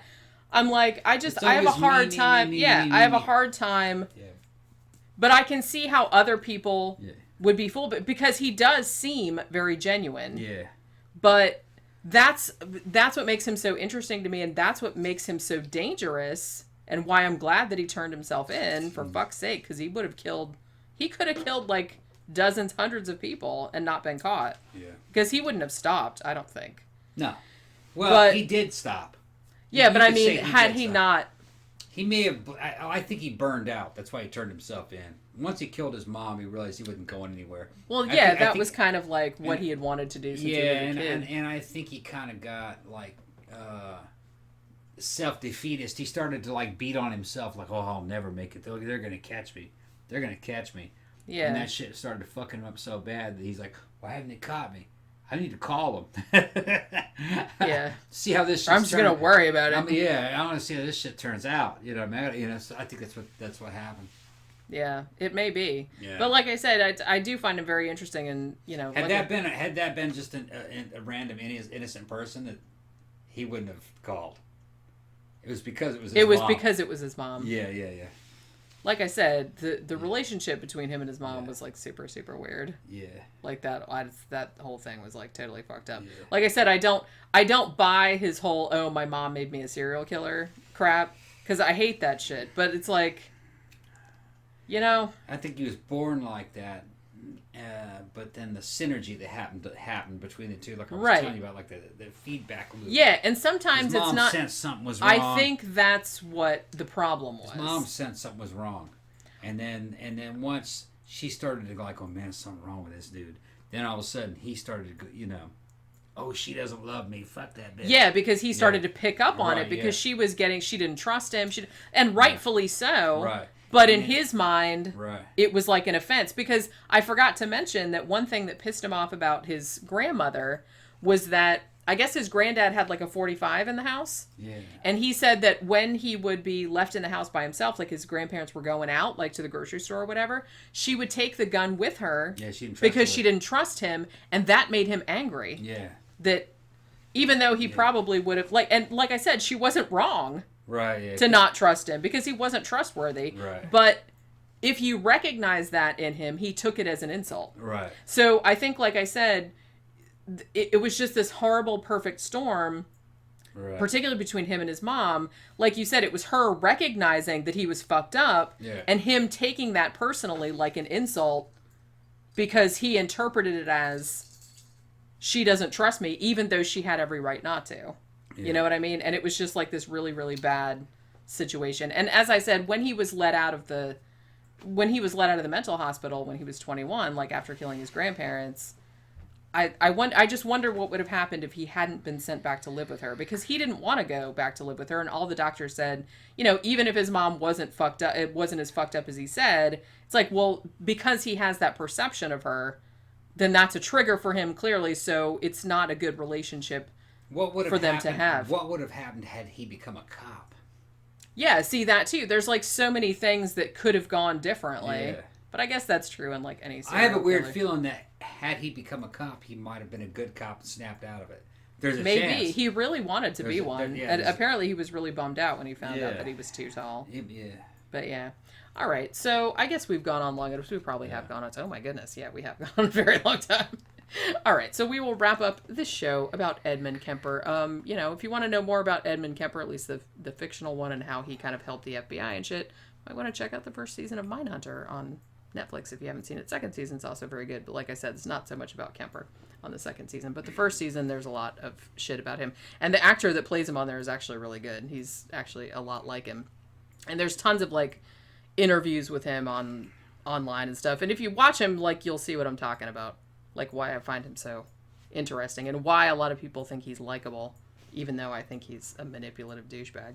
But anyway, so that will do it for episode 159. Hope you liked it. Remember, if you like the show, like, share, subscribe, go to our Patreon page, go to our blog, go to all our places, give us support, give us love, give us whatever. Yeah, you know, share the show. Help us grow. Share it with all your friends. Anybody that you think might like this kind of shit. You know, it helps us out a lot. Yeah. Also, check out Faceless Villain 3. Out in all formats. Yeah, that shit's fucking selling, bro. Yeah. In all the formats. Yeah. If you want to read it, if you want to read it on your Jenny Kindle. needs a new computer, man. Buy that fucking book. I do, yeah. We got more books coming. You guys are going to love them. Yep. Always working on something. I'm always working on something. I'd never stop. All right. So that will do it for episode 159. We will see you next time. Bye.